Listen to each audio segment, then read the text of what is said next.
with Sam Seder. The destiny of America is always safer in the hands of the people than in the conference rooms of any elite. Sam Seder. They are unanimous in their hate for me, and I welcome their hatred. We must guard against the acquisition of unwarranted influence, whether sought or unsought, by the military-industrial complex. The Majority Report with Sam Seder.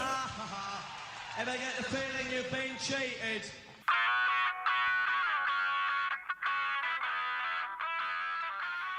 It is Wednesday, February 25th, 2026. My name is Sam Seder. This is the 5-time award-winning Majority Report. We are broadcasting live steps from the industrially ravaged Gowanus Canal in the heartland of America, downtown Brooklyn, USA. On the program today, Izzy Breen and Yusra Merad, on behalf of the Twin City tenants rent strike starting March 1st. Then Mike Konczal, Senior Director in Policy Research at the Economic Security Project, publisher of the newsletter MikeKonczal.com, on why the economy feels bad, but the numbers supposedly look good. Also on the program today, Trump's State of the Union, boring and predictable, but he makes up for it by making it the longest boring and predictable State of the Union in history. Records all over the place. 107 minutes of pure gruel. And consistent with my snap poll of myself, snap polls say it was the least popular State of the Union address in the 21st century. Always important to be a superlative. Dozens of FBI records of Trump accusers' interview now clearly missing from the Epstein files. Trump imposes a 10% import tax on all imported goods globally in response to that state of the Supreme Court ruling. Meanwhile, Democratic leadership is trying to block a vote on the Kana Massi Iran War Powers Resolution because they want the Iran war. They just don't want to be responsible for it. No progress in DHS funding bill in the Senate. New whistleblower report. Kash Patel's jet use prevented the FBI from responding quickly to the Kirk assassination and to the Brown University mass shooting. It's not like you got to get to the crime scene quickly. And his girlfriend had stuff to do. 15 states sue the HHS over revisions to the vaccine schedule. NYU professors vote to authorize a strike. Secretary of Defense Pete Hegseth, former Fox and Friends weekend host, threatens Anthropic, the AI company. Give us your AI without surveillance safeguards or else. All this and much, much more on today's Majority Report. Welcome to the program, folks. Emma is out today. I am a little bit tired. I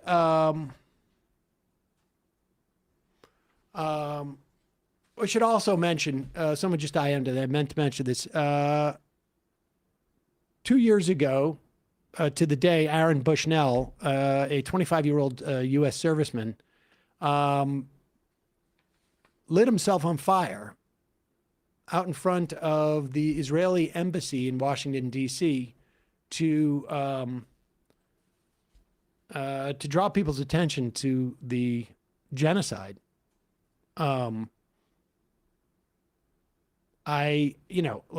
don't know about the emotional state of someone who would do this, or the mental state, and I certainly, it's not something that I would recommend to people.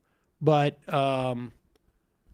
in some instances, the least you can do is provide some memory, because there was a genocide ongoing at that time, and there has been a genocide that has taken place, and still Palestinians living in abject misery. Just wanted to note that. Also, last night, State of the Union address, hard for me to communicate to you the level of regret that I have in suggesting yesterday that we would do live coverage of that event. I spent 2 hours at home trying to get a computer that was not capable of doing it, combined with my lack of skills in working OBS and trying to get Emma tied in. And then, so I abandoned the actual live coverage of the address. And then I think about 4 minutes, 7 minutes, 10 minutes into the State of the Union, I was like, this is the best thing that's ever happened to me. Except for the fact that I had promised that I would do a wrap-up reaction to it, which meant that I actually had to watch the thing. And I cannot tell you how incredibly boring it was. There was nothing new introduced in it whatsoever. There was no attempt to recognize any type of the economic issues. It was, we have one clip, I think, that will really sum up his perspective on that, Trump's. It was just a rolling series of recognizing people in the audience. It was almost had like a telethon feel to it. I can't really, like, where it's just, it was a combination of like a telethon and almost like a trade association award dinner, right? Where, a lot of the people, you just stand up from over there, table 5, and at the supper club. Yeah, it was just our sales leader from the Northwest. And then he finished up with, like, I don't know what, it was probably only 3 or 4 minutes, but it seemed like interminable. Like the moving, rousing part, the prose, I guess, purple prose at the end. But he was so tired by that point, and so everybody else was so done, that he just sort of like rambled through the part that was supposed to be sort of poetic. And then at the end got, you get, in my recollection, I may be recalling this wrong, but in every State of the Union I have seen done, and I've probably now seen 20 professionally almost, just professionally having to watch it, including Trump, 4 or 5 of them. The applause at the end was, about 60 seconds, which is about, I think, probably 3 or 4 minutes less than it usually is. Just because everyone was so tired. Ready to text their driver. And look, I can only point to a couple of State of the Union addresses throughout the entire time where they have been relevant in any way. I think Biden, when he got the Republicans to basically vow that they wouldn't cut Social Security, I thought was relevant. Biden's last State of the Union address, where it seemed like, whatever cocktail they had him on, he seemed like he was engaged. It was short, and that was probably smart as well. But outside of that, I can't really. Bill Clinton gave a laundry list, whatever. It's all just sort of it really more for the media. Nothing, this is not going to change a thing within days after this. Nothing. It's going to be completely forgotten. But except for this, which I think people will remember, this is Donald Trump.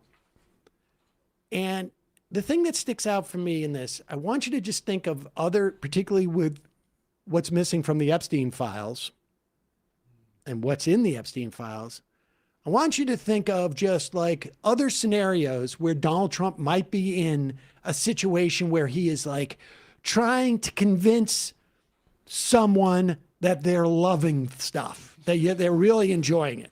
Go ahead. Our country is winning again. In fact, we're winning so much that we really don't know what to do about it. People are asking me, please, please, please, Mr. President, we're winning too much. We can't take it anymore. We're not used to winning in our country. Until you came along, we're just always losing, but now we're winning too much. And I say, no, no, no, you're going to win again. You're going to win big. You're going to win bigger than ever. And to prove that point, here with us tonight is a group of winners who just made the entire nation proud. The men's gold medal Olympic hockey team. Come on in. Now, I want to make something clear. That's not our audio that's blowing out. Trump blew out the audio on the microphone, so the entire speech, and that is at the beginning of the speech. That's at the beginning of the speech. They spent about 20 minutes on the U.S. hockey team. And they brought them in to start all the cheers of USA every time they wanted to go into it. And Trump blows out the microphone as he's telling like, oh, no, no, no. You really want it. You really want it. And then for the rest of the speech, the microphone is like crispy and fried. It was honestly one of the most painful things that I feel like I've had to do professionally in this job. Now it's better than being a coal miner. That hurts more.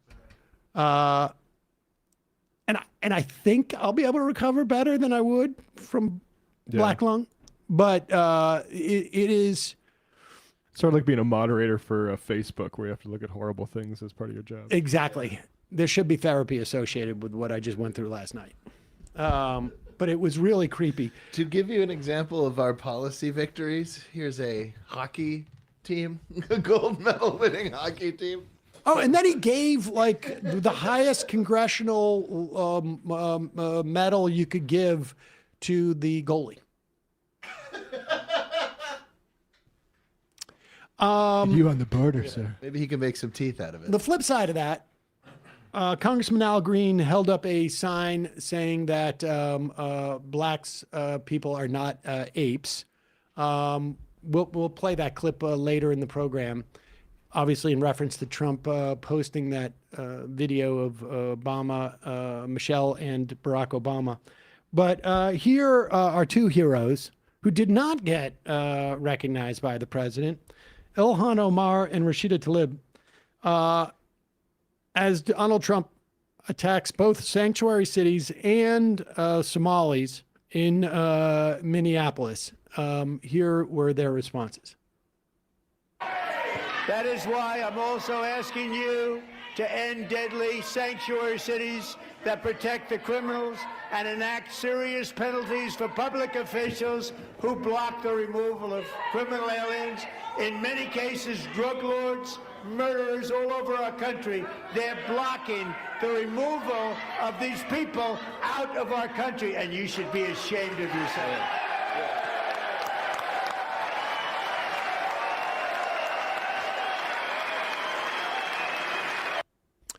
They were, Omar at the very least was yelling, you have killed Americans. And Trump had a couple of moments where it's like, you should be ashamed of yourself. Not standing up and clapping for this. Sick people. Sick people. Sick, demented people. And I should know. The whole thing was, a garbage fire. Honestly, a real garbage fire. And we don't really have any clips of Spanberger or Summer Lee's speeches. I will tell you that Spanberger's speech was almost exactly as you would imagine, a little bit better than Elise Slotkin's. I mean, the delivery was good. It was fine. She mentioned Minneapolis. It was largely like Donald Trump is bad. Maybe she said Republicans are bad. And we really got to vote them out. Whereas Summer Lee's speech was much more oriented towards organizing, getting involved, bringing people into the process, which is indicative of where their politics are. But Spanberger talked a lot about affordability, a lot about what was happening in Minneapolis. It was a little bit of an appeal to norms and to sort of like the days of yesteryear. Largely, I would say everyone did what you would anticipate them doing. It was one of the most predictable, boring nights I can remember in a long time. And I say this as someone who has very, very predictable and boring nights. In a moment, we're going to talk to Izzy Breen and Yusuf Murad on behalf of the Twin Cities tenants rent strike starting in less than a week. Mike Konczal, Senior Director of Policy and Research at the Economic Security Project, will be here to talk about the Vibe session. First, a couple of words from our sponsors. I have a new mattress, and I will tell you something right now. I have a bit of a snoring problem. I have I think I might be borderline apnea, and I've been working on sleeping on my side because that helps my snoring.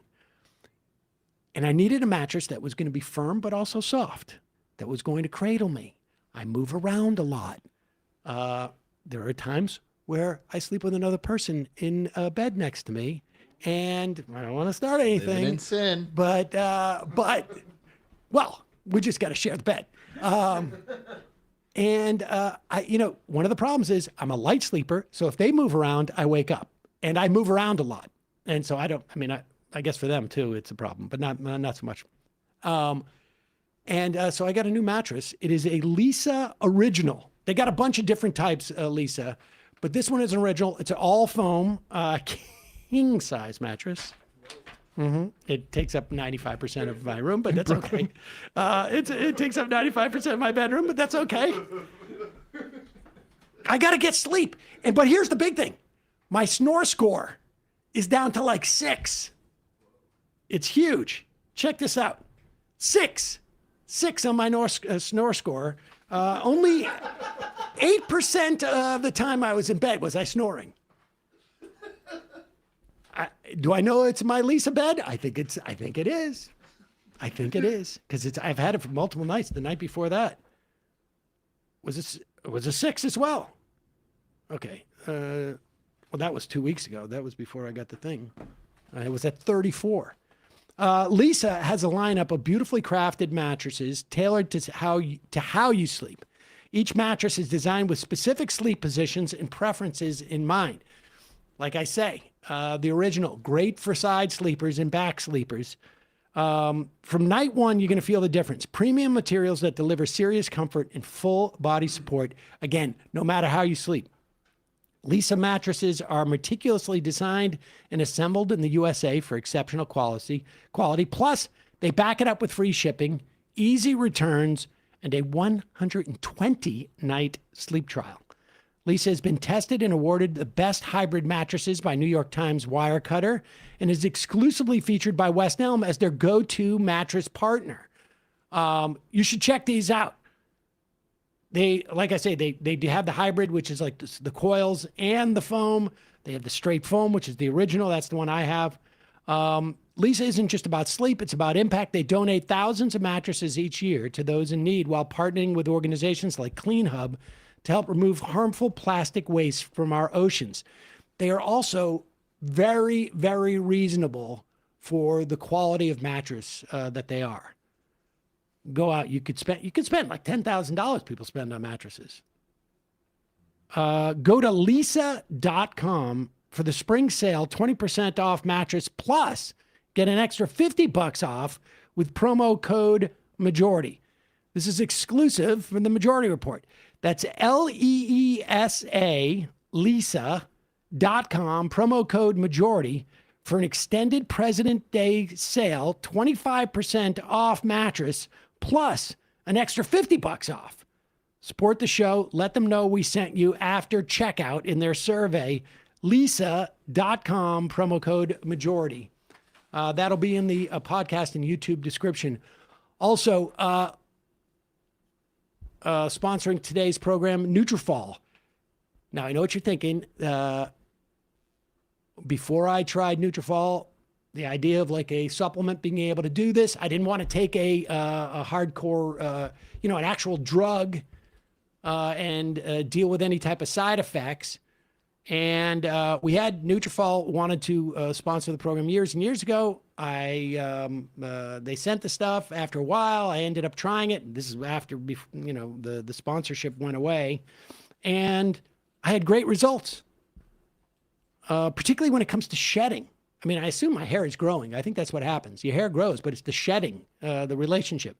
I did basically the pull test. And as I'm coming out of the shower and I look in my towel, I'm not shedding as much. Nutrafol now offers hair growth supplements tailored for men at every age. I am still waiting on my 50 plus, but it's coming. Because the root causes of hair thinning change over time, and your routine should too. I also want to finish out with the Nutrafol I have. Nutrafol for men for ages 18 to 49 help improve hair growth, achieve thicker, fuller hair in 3 to 6 months. New Nutrafol for men 50 plus, first and only hair growth product specifically formulated for men 50 plus. That means probably an easier twist off on the bottle. Nutrafol is the #1 dermatologist recommended hair growth supplement brand. It's trusted by over 1.5 million people. And you can feel great about what you put in your body since Nutrafol hair growth supplements are backed by peer-reviewed studies, NSF content certified. That's the gold standard and third-party certification for supplements.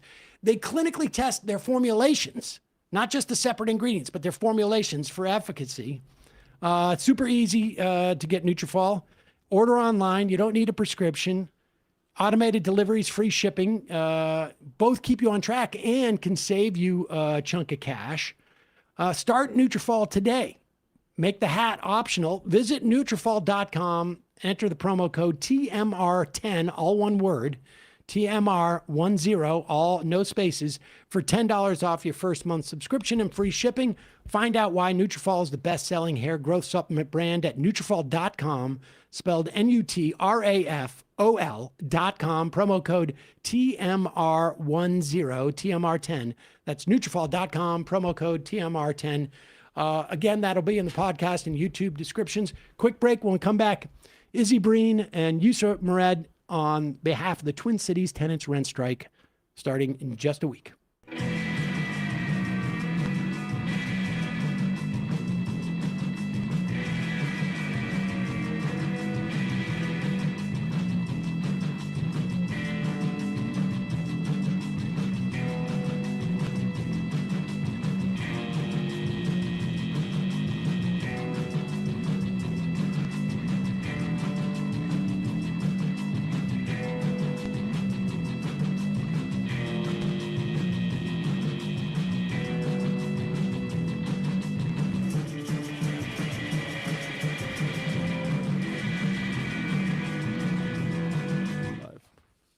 We are back. Sam Seder on the Majority Report. Emma Vigeland out today. Want to welcome to the program Izzy Breen and Usra Murad of the, on behalf of the Twin Cities tenants rent strike, which is happening March 1st. This is fascinating to me, because we have talked about tenants unions and people organizing around things, obviously around their labor. But it seems to me being a renter is like number 2 in terms of shared experiences. Usra, tell us, tell us what was the genesis of this? Sure. I'm happy to be here. Thanks for having me. So let's see, the genesis. Since December, we in Minneapolis have been living under one of the largest, most violent and long-lasting federal occupations of any American city in recent history.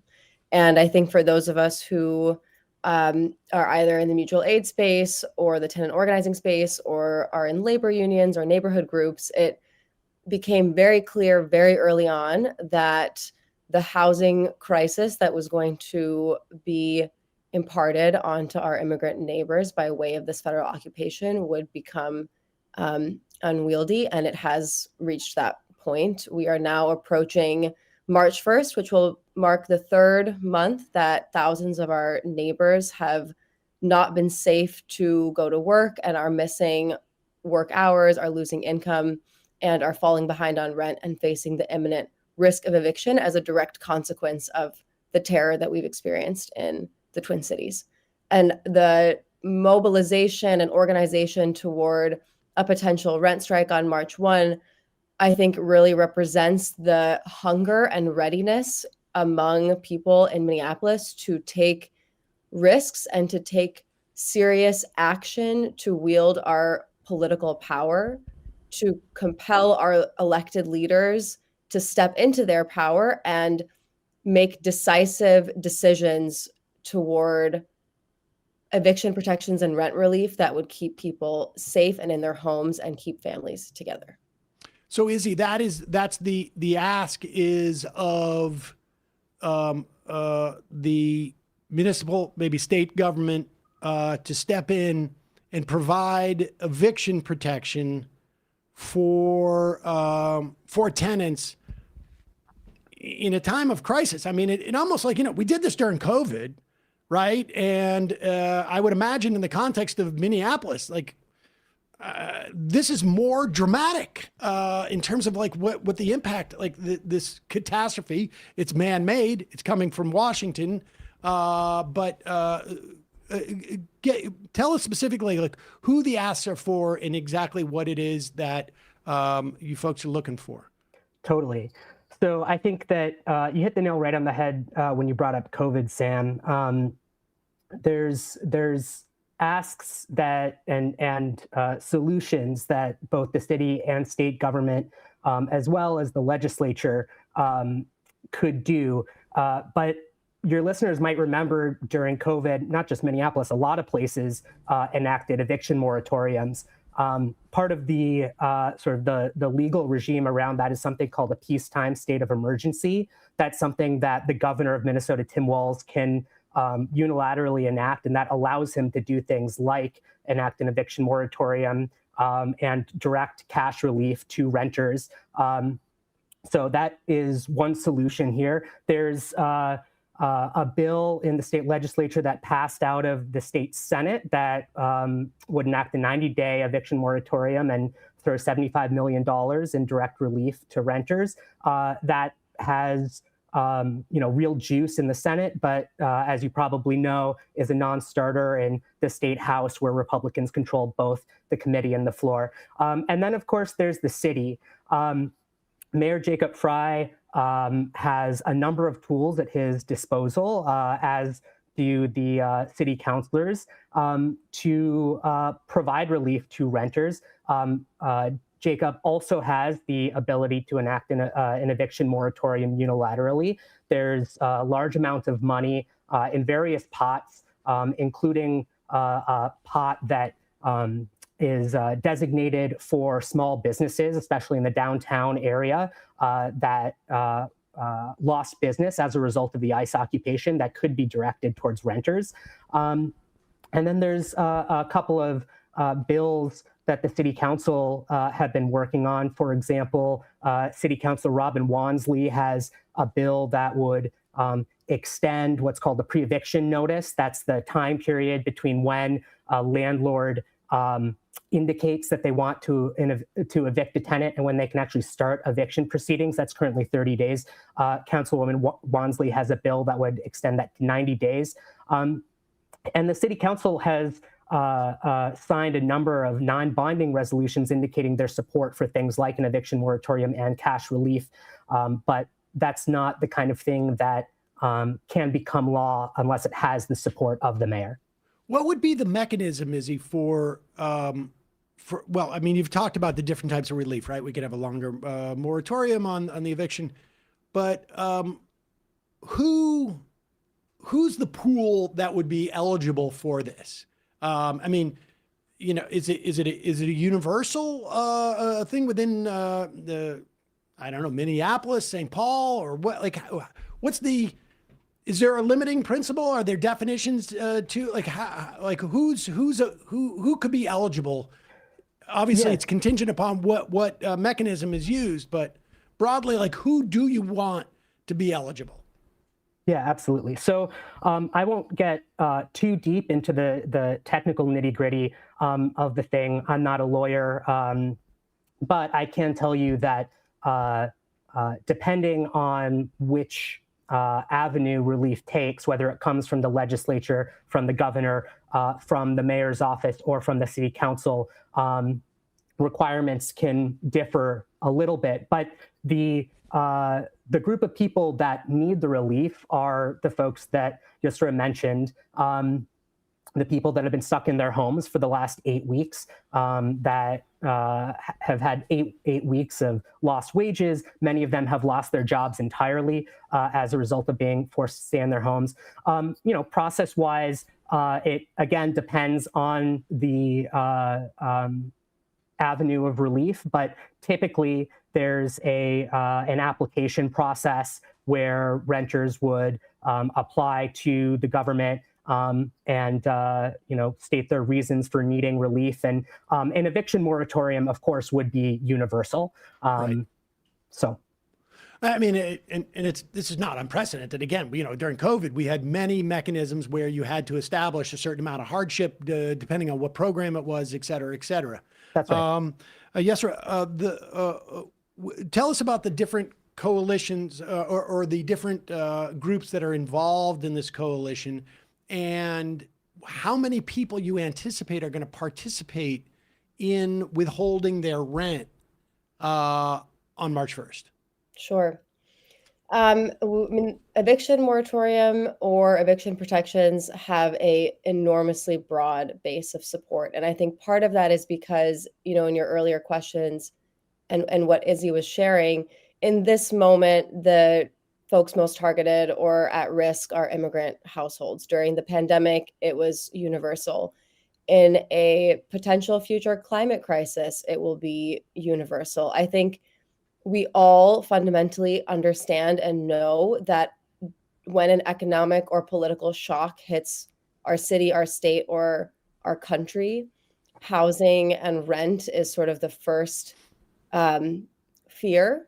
And so as we're fighting for eviction protections, we have in mind not just protections for this particular moment, but how to sort of build a deeper, more protective foundation around housing stability that will better prepare us for inevitable future political or economic shocks. So I just want to say, sort of at the front end, that is why you see, going to your question about the coalition piece, labor unions, healthcare workers, faith communities, school communities. The organizing from public schools in Minneapolis over the last 3 months has been remarkable and astonishing to witness, and the way that schools have stepped up to support families with rent relief and fight for eviction protections.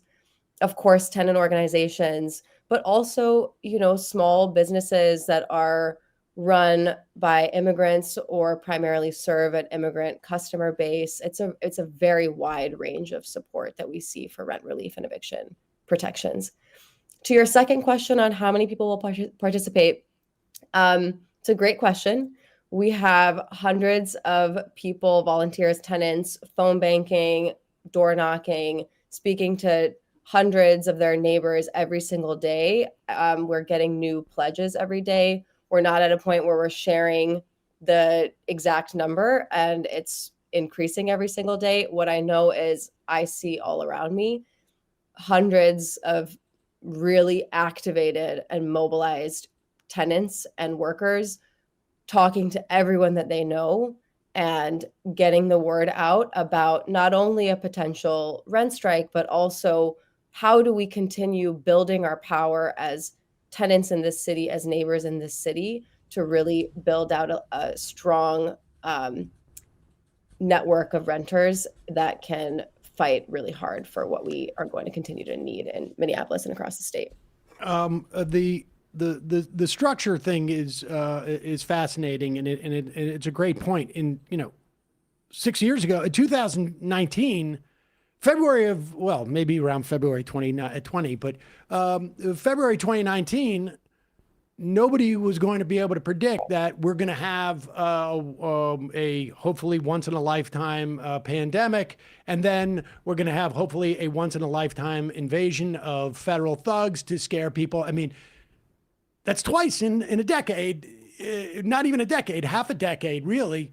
So the idea of creating a mechanism in which to deal with this and provide more housing security in general just makes sense, because it's quite clear that these crises, there's no reason to believe there's going to be less crises in the future. Let's put it that way. But specifically, okay, let's say I'm listening to this. I'm in Minneapolis. Is it throughout the state? Are you looking for folks to withhold rent? And if so, whether it's in Minneapolis or throughout the state, how do I go about doing that? Do I send a letter to my landlord and I say, look, nothing against you, but I'm joining this action, and you can help me help you by writing to your state senator or something like that? Like how do I do this in practice if I want to participate? Yeah, great question. So we are concentrating a lot of our efforts here in the Twin Cities, but we have folks from Duluth and other parts of greater Minnesota involved in not only the work around the current rent strike drive, but also just trying to build out the field of organized tenants across the state that can coordinate and support one another. If you would like to take the pledge, your first step is to go to twincitiestenants.org. You'll see a beautiful website with a really clear button to take the pledge, as well as a long document on FAQs if you have questions. There's also opportunities for those who have already pledged to join the strike drive and commit to phone banking. And there are so many other sort of in-person trainings and meetings that we're continuing to host. And you can follow Twin Cities Tenants on Instagram to stay updated on where to be and what to do. Great. And Izzy, your cat aside, we're a cat-friendly show. For those of us who are outside of the state and have watched, frankly, the solidarity, the bravery, the tenacity of folks in the Twin Cities and all throughout Minnesota, it has been, to watch what you guys have been going through has been both a horror and also inspiring in many ways. If we're out of the state, what can we do to help with your efforts? Yeah, totally. So, I think that taking a moment to acknowledge what a special place Minneapolis is, I think is really important. Thank you for saying so. I think that your listeners probably all agree. I am from Minneapolis. My family and I live in New York right now, and you should hear the way that New Yorkers talk about Minneapolis. It truly is a beacon, and it's a place that a lot of other cities are drawing inspiration from.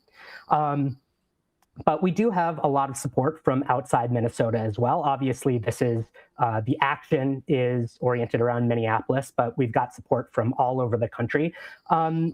If you don't live in Minnesota, probably the best way that you can participate is by going to the website that Yusra mentioned, twincitiestenant.org, and signing up to do a phone banking shift. We have phone banks every day. I think we typically have 2 or 3 shifts throughout the day. And that's something that you can do from the comfort of your home.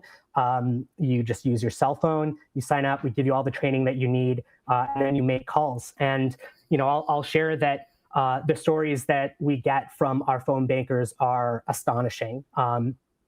In most cases, close to 1 in 3 people that we speak to sign up to take the pledge. And for your listeners who might have done some phone banking in the past will know that that is a shocking level of success. And it just goes to show, how universal this problem is and how willing many Neapolitans are to show up for one another and show up for the city. I appreciate you guys coming on. We're going to put a link to your website.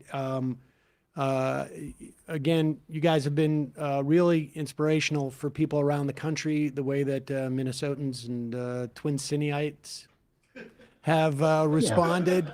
And this is yet another model that you guys are on the forefront of in providing, plans and for other cities to take these measures, because it may not necessarily be ICE, although in many instances it probably will. But there are a lot of other, creating this type of solidarity around the idea of where we live is incredibly important, particularly at a time where labor unions also have uphill climbs in organizing. Izzy Breen, Yusra Mered, thank you so much. Really appreciate your time today. Thanks, Sam. Thank you so much. All right, folks, we will put that link in the YouTube and podcast description. We're going to take a quick break. When we come back, Mike Konczal, Senior Director of Policy and Research at the Economic Security Project, will be joining us, and we'll talk about the vibe session.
We are back. Sam Seder on the Majority Report. Emma Vigeland out today. It is a pleasure to welcome back to the program Mike Konczal, Senior Director of Policy and Research at the Economic Security Project and publisher of the newsletter MikeKonczal.com. Where'd you come up with that name?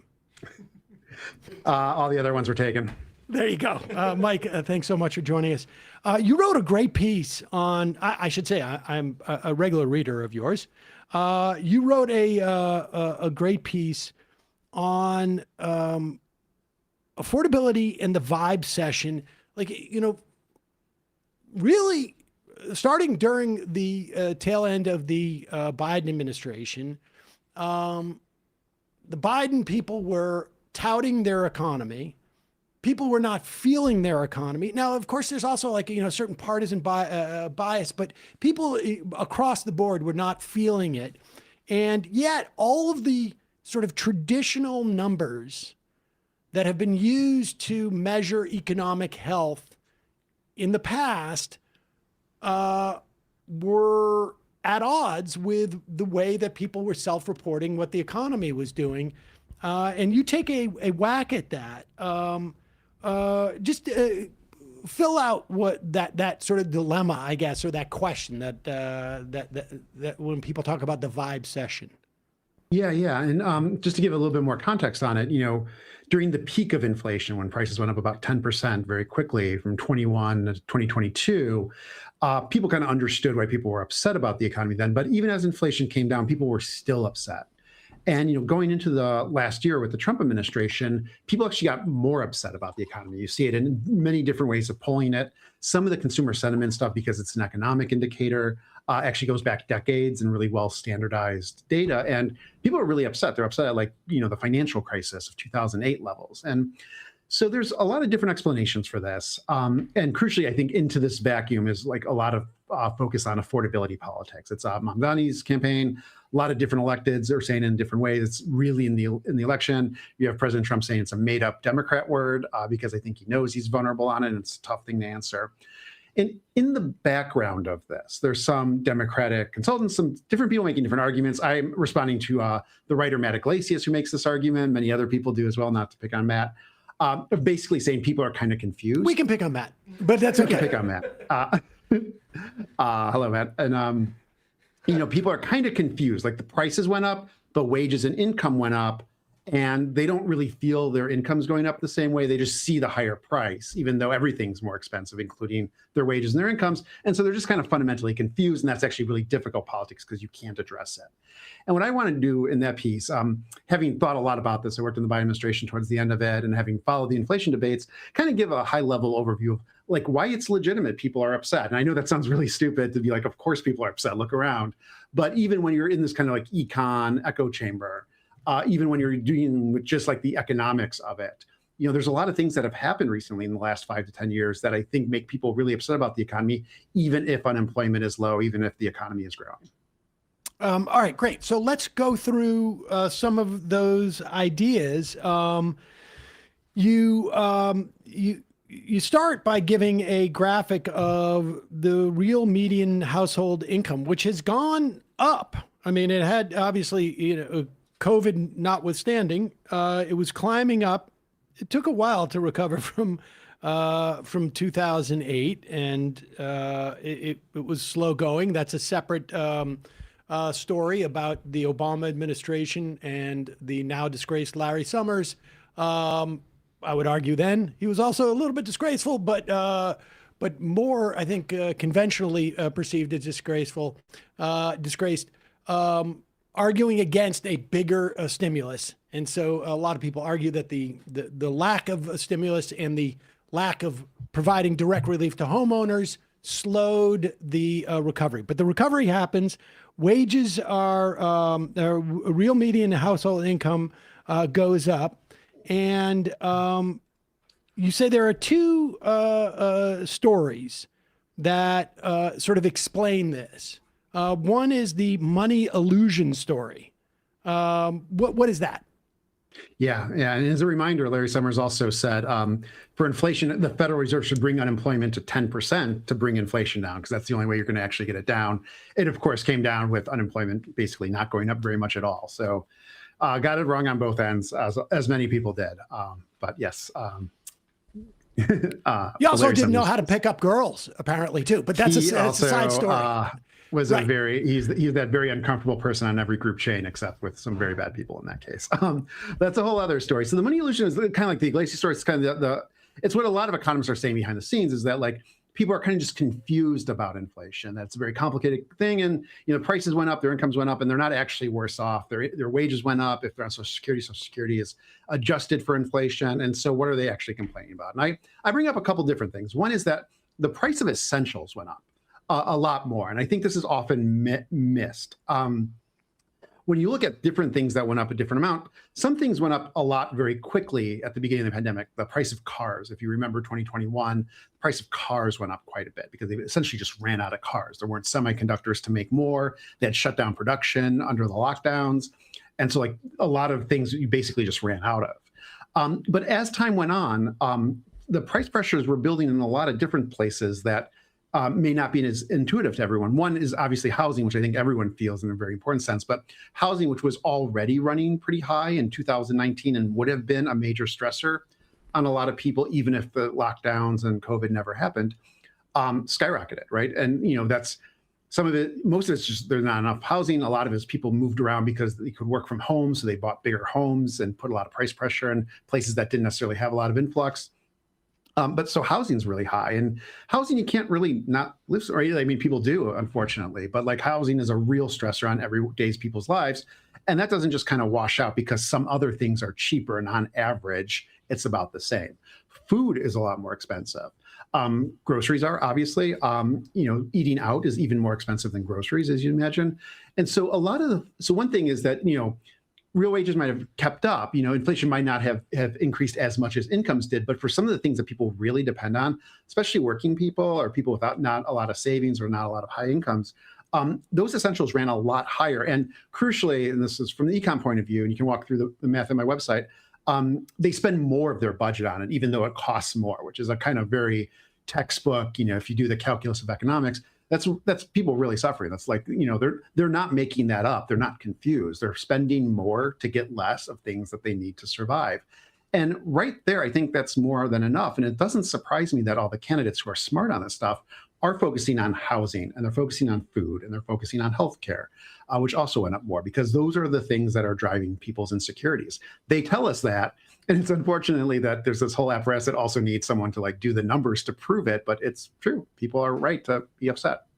So if I understand it correctly, if I step back 100 feet and look at the wages to general costs of things, it looks like there's more parity. But as I get closer, I see that the fixed costs that people have, to borrow a business term, like housing, I gotta do housing. I can't decide I'm going to forego housing. Food, can't forego food. Veterinarian care, also in there. You could, but it's like, for a lot of people, your animals or your pets are like your kids, and you're not gonna I don't need to take my kid to the doctor. They'll get past this. And so all of those things are more expensive. So the stuff that we really have to spend on, even though our overall cost of stuff may have gone down, we may not even get to enjoy the savings relative to our wages on other things because we're expending it all on these necessities. Yeah, absolutely. And these are long-term issues, but they also like really boiled up. And the fact that, you can get a nicer TV for the same price, so it feels like it's cheaper. Like a lot of the things that, that offset it on the other ends, the non-essentials, those are great to have, but they're not the essentials to have. They're not the things you just mentioned.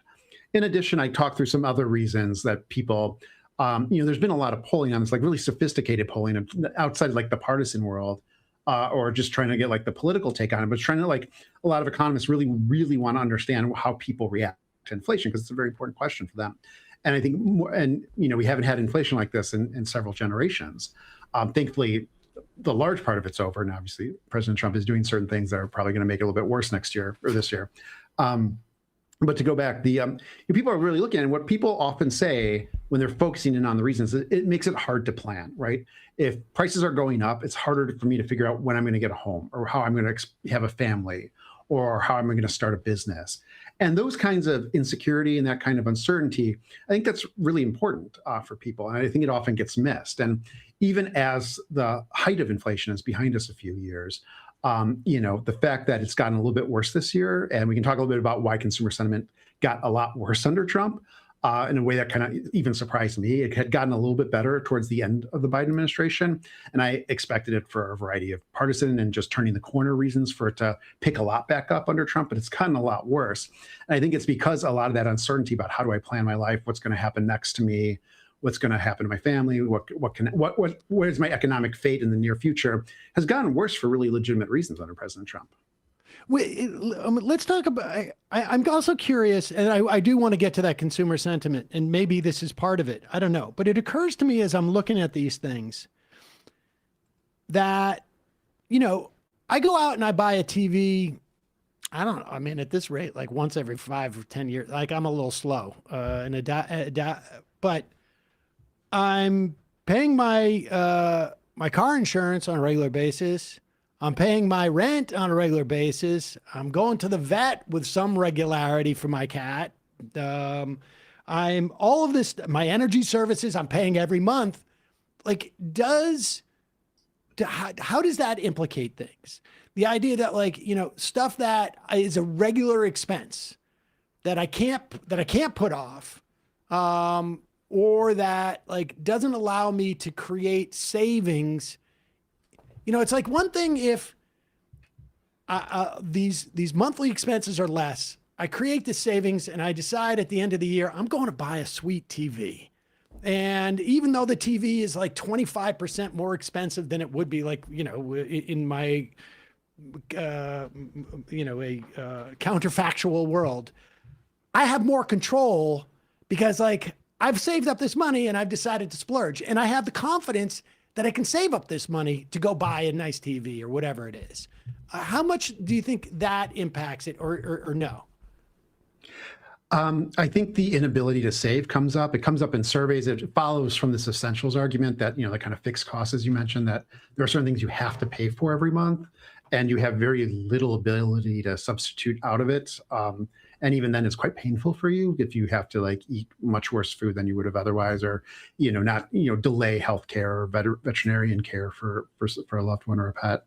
So I definitely think that part is there as well. Like, and, you know, you think about, like, you know, vacations or other things like that, you know, those are luxuries. It's good. People should have them. But, and the issue is, like, well, they can't really afford it if the essentials are becoming more and more of their budget, in addition to all the other things that they have to deal with. So I think there's really strong reason for why people are still pretty glum about the economy, you know, even after the inflation wave, the worst of it's behind us. I also think, you know, that it's downturn right now. And I think this is what really is creating this extra energy around affordability, and why it's such a political winner, even though, you know, the worst of the inflation wave is a few years behind us, is because, like, you know, people's healthcare are going to get taken away. A price of a lot of things went up because of the tariffs, when the kind of really catastrophic and haphazardous way that they were implemented, and are being implemented again after the Supreme Court ruling. You know, a lot of people are worse off after this tax bill, you know, the way it's going to cut Medicaid and healthcare premium tax credits. So, you know, people looking forward a little bit and saying, okay, like, so we just went through this thing that was miserable, but maybe something good's around the corner, and they see, like, their healthcare premiums just skyrocketed in the last few months. They realize, like, the cost of a car or house is even going up even more because of all these tariffs on things. You know, if they're on Medicaid, they're probably reading reports about how real cuts are going to come at the end of this year. And, you know, rural hospitals are already closing, anticipating them. And so, you know, there's a lot of, like, bad stuff on the horizon. And you also have a president who, I think, you know, there's a lot to be said about a president who can say, I feel your pain. You know, the Biden and Harris administration had some trouble doing that towards the end. I was part of it. You know, it's a tough thing to message. Trump did the exact opposite last night. I mean, he's saying affordability is a made-up word. That is not suggesting, like, I know what you're going through, we can do better type of thing. It was, you're so tired of I mean, it was, you know, we've described it as being almost a little rapey, with how it was sort of like, you're loving it. You're loving it. And I don't think people are. So that's the consumer sentiment thing. Let me ask you this too. There's a couple other things that I'm curious about may play into this. Wage growth in the middle of the income distribution has been flatter than it has been on the two ends. 50% of consumer spending is being done by 10% of the population, which is at an all-time high, or, you know, at least within certainly our lifetimes.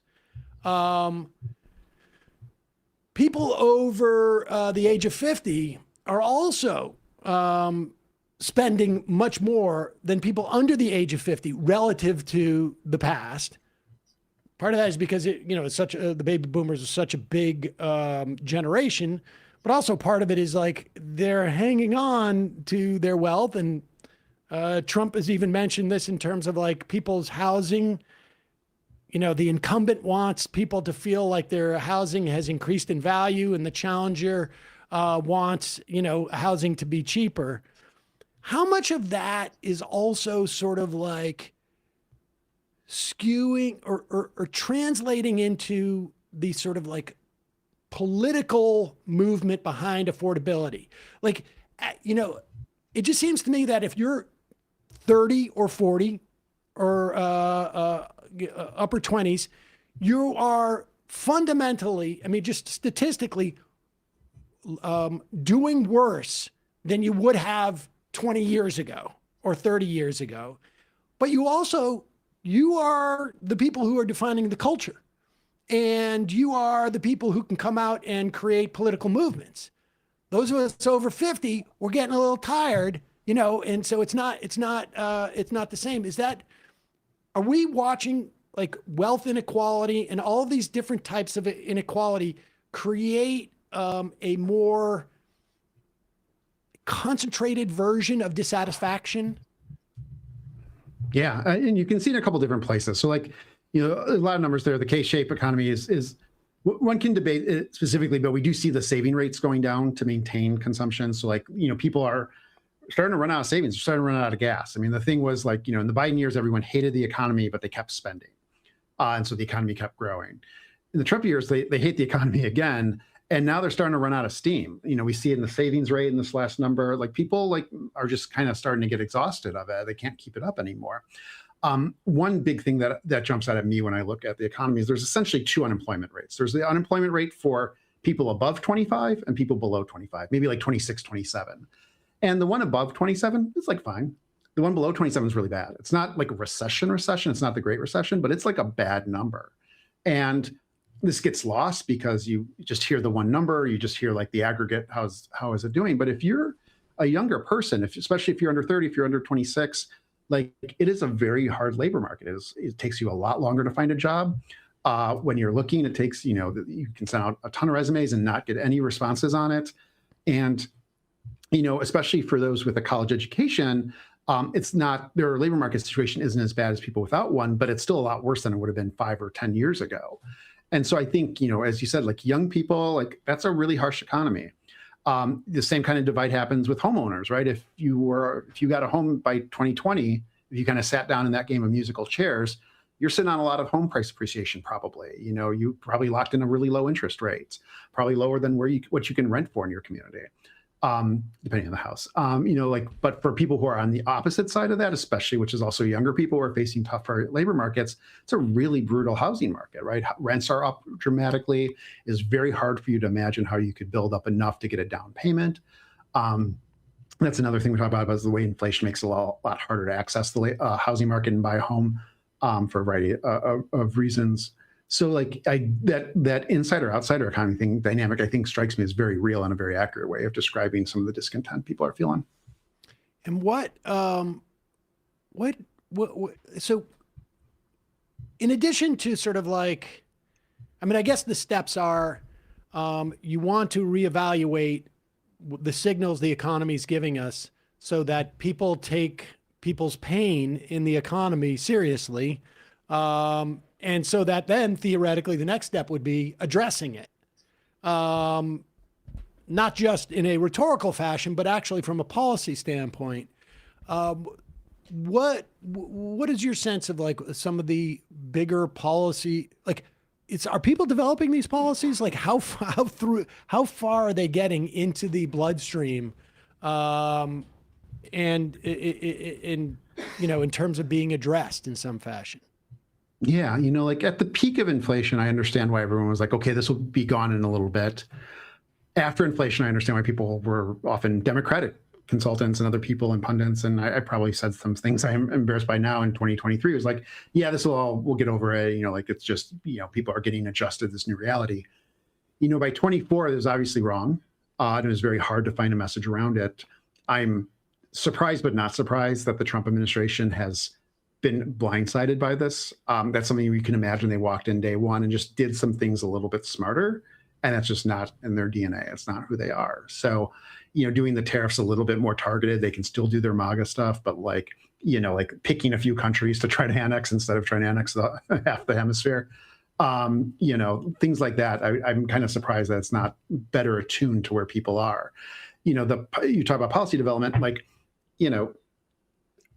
having been around housing conversations in the White House, like the way they're approaching housing has that like panic, like we need to do something, do anything. So it's like 50-year mortgage, buy a bunch of mortgage bonds through an agency, like stuff that I think in a genuine bipartisan way, everyone's like, what the fuck's this? Like, this makes no sense.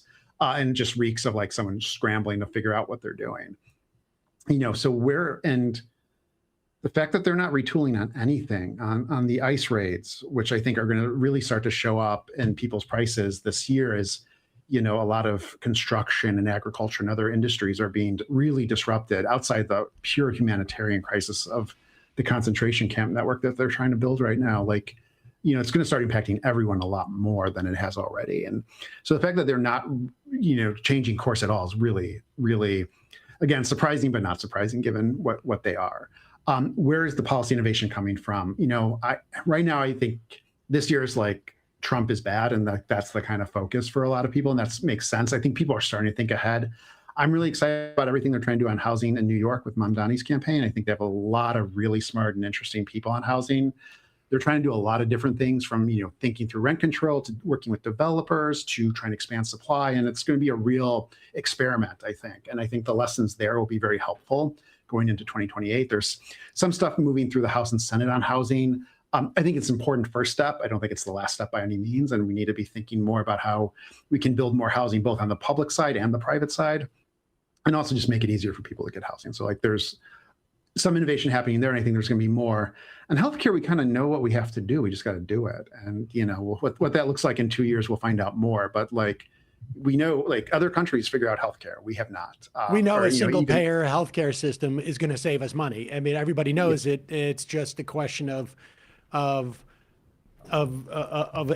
political fight between those interests that don't want cost containment, because it comes at the price of cost containment comes out of these people's pockets. When I look at veterinarian services, I hate to be like sort of like fixated on this, but a year or two ago, I spoke to a veterinarian who had told me like private equity has bought out everything. And she said it's the highest rate of suicide of any profession now is veterinarians, because they, and I went through this actually with my cats a year ago. The cost, the private equity comes in, they buy these shops, they buy these old, these veterinarians, they pay out the owner, and then everybody has to stay on, or they create these sort of like big animal hospitals. They jack up the rates, and then the vets who obviously love animals and understand the love between a pet owner and a pet have to go in and say, it's either, like it's some obscene number to keep your pet alive, or we put your pet down, and they know it's a function of cost. Like it's number 2 on your list after car insurance. I don't know why car insurance has gone up so much. Like you would think like the cost of producing car insurance hasn't gone up. And I would imagine like we haven't seen like this crazy jump in the cost, amount of car crashes.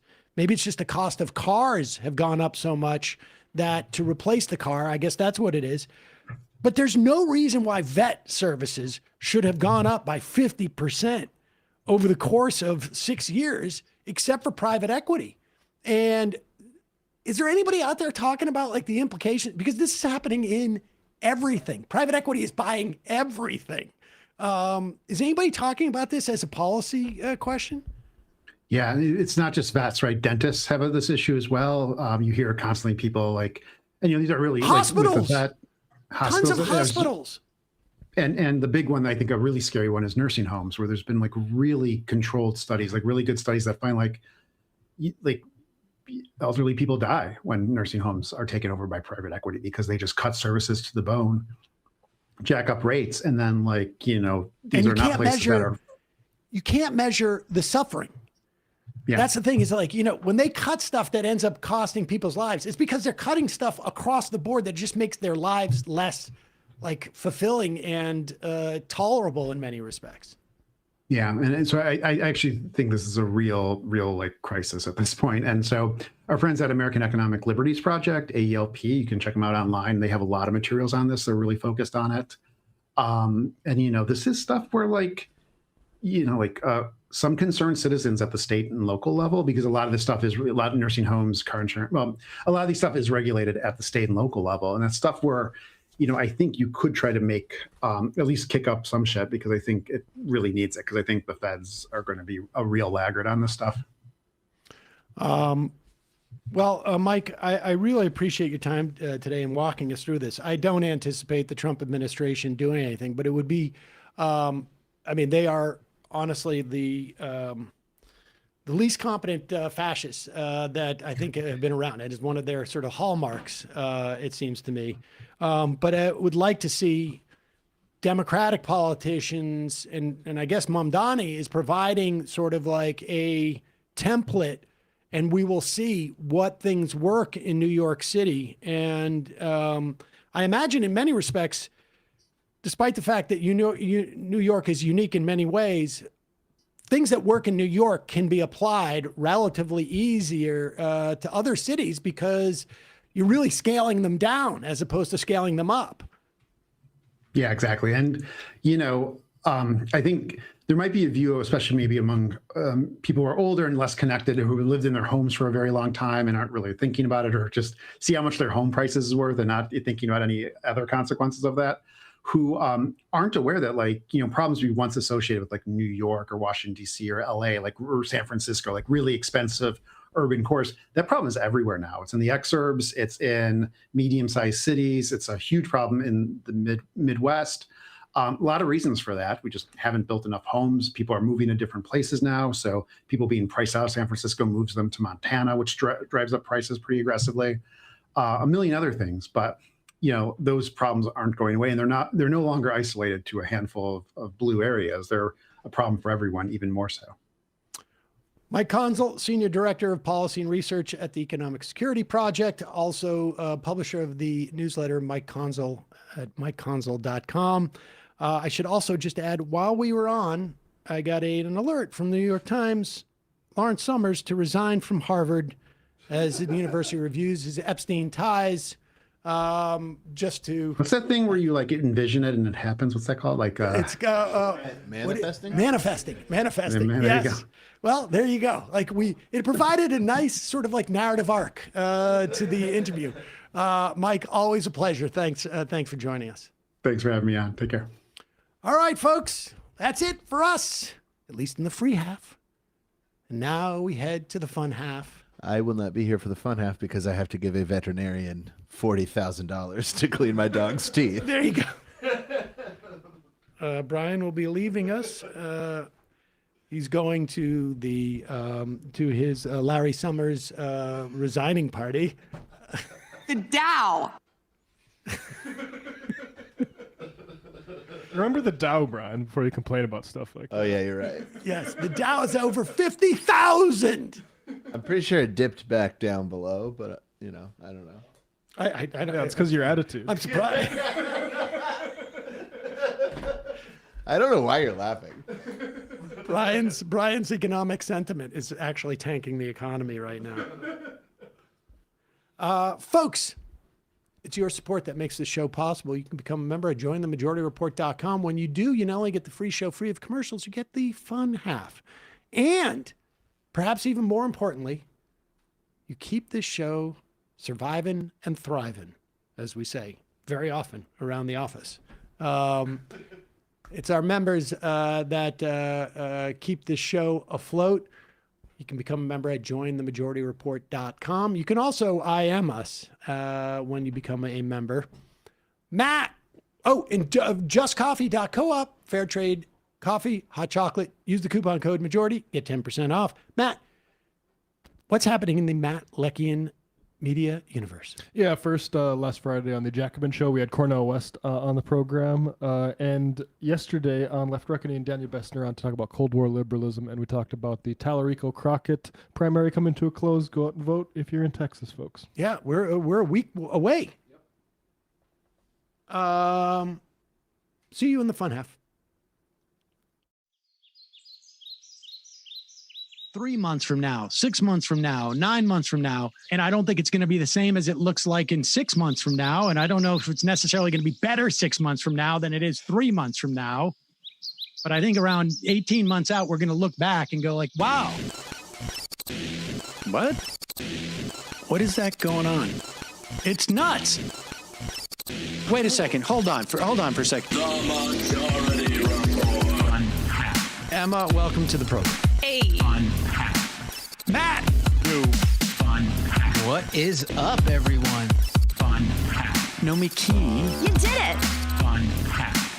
Let's go, Brandon. Let's go, Brandon. Bradley, you want to say hello? Sorry to disappoint everyone. I'm just a random guy. It's all the boys today. Fundamentally false. No, I'm sorry. Women's. Stop talking for a second and let me finish. Where is this coming from, dude? But dude, you want to smoke this 7A? Yes. Hi, me? This me? Yes. Is this me? Is it me? It is you. Is this me? Hello? Is this me? I think it is you. Who is you? No sound. Every single freaking day. What's on your mind? Sports. We can discuss free markets and we can discuss capitalism. I'm going to go throw up. Libertarians. They're so stupid, though. Common sense says, of course. Gobbledygook. We fucking nailed him. So what's 79 plus 21? Challenge Matt. I'm positively quivering. I believe 96, I want to say. 857-210-501. 1/2. 9/11, for instance. $3,400, $1,900. 654 $3 trillion sold. It's a zero-sum game. Actually, you're making me think less of it. But let me say this. Poop. Call it satire. Sam goes, it's satire. On top of it all, Yeah. my favorite part about you is just like every day, all day, like everything you do. Without a doubt. Hey, buddy, we see you. All right, folks. It's just the week being weeded out, obviously. Yeah, sun's out, guns out. I don't know. But you should know. People just don't like to entertain ideas anymore. I have a question. Who cares? Our chat is enabled, folks. I love it. I do love that. Look, gotta jump. Gotta be quick. I gotta jump. I'm losing it, bro. 2 o'clock. We're already late, and the guy's being a dick. So screw him. Sent to a gulag? Outrageous. Like, what is wrong with you? Love you, bye. Love you. Bye-bye.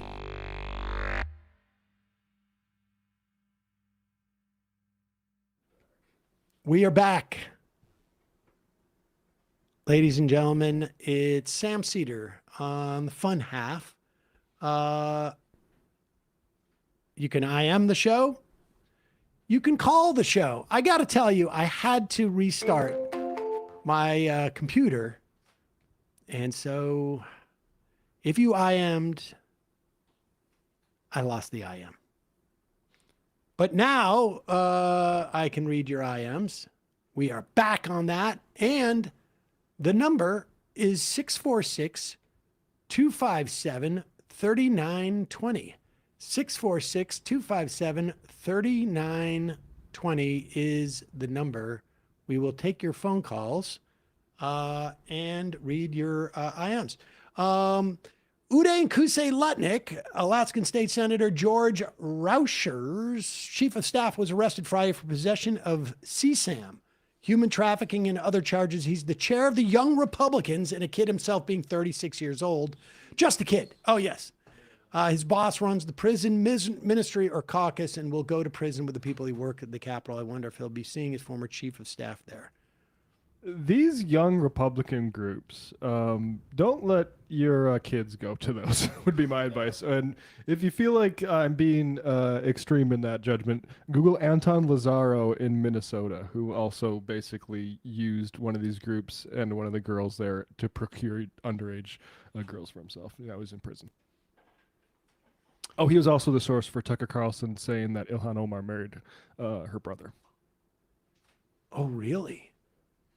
Anton Tony Lazaro.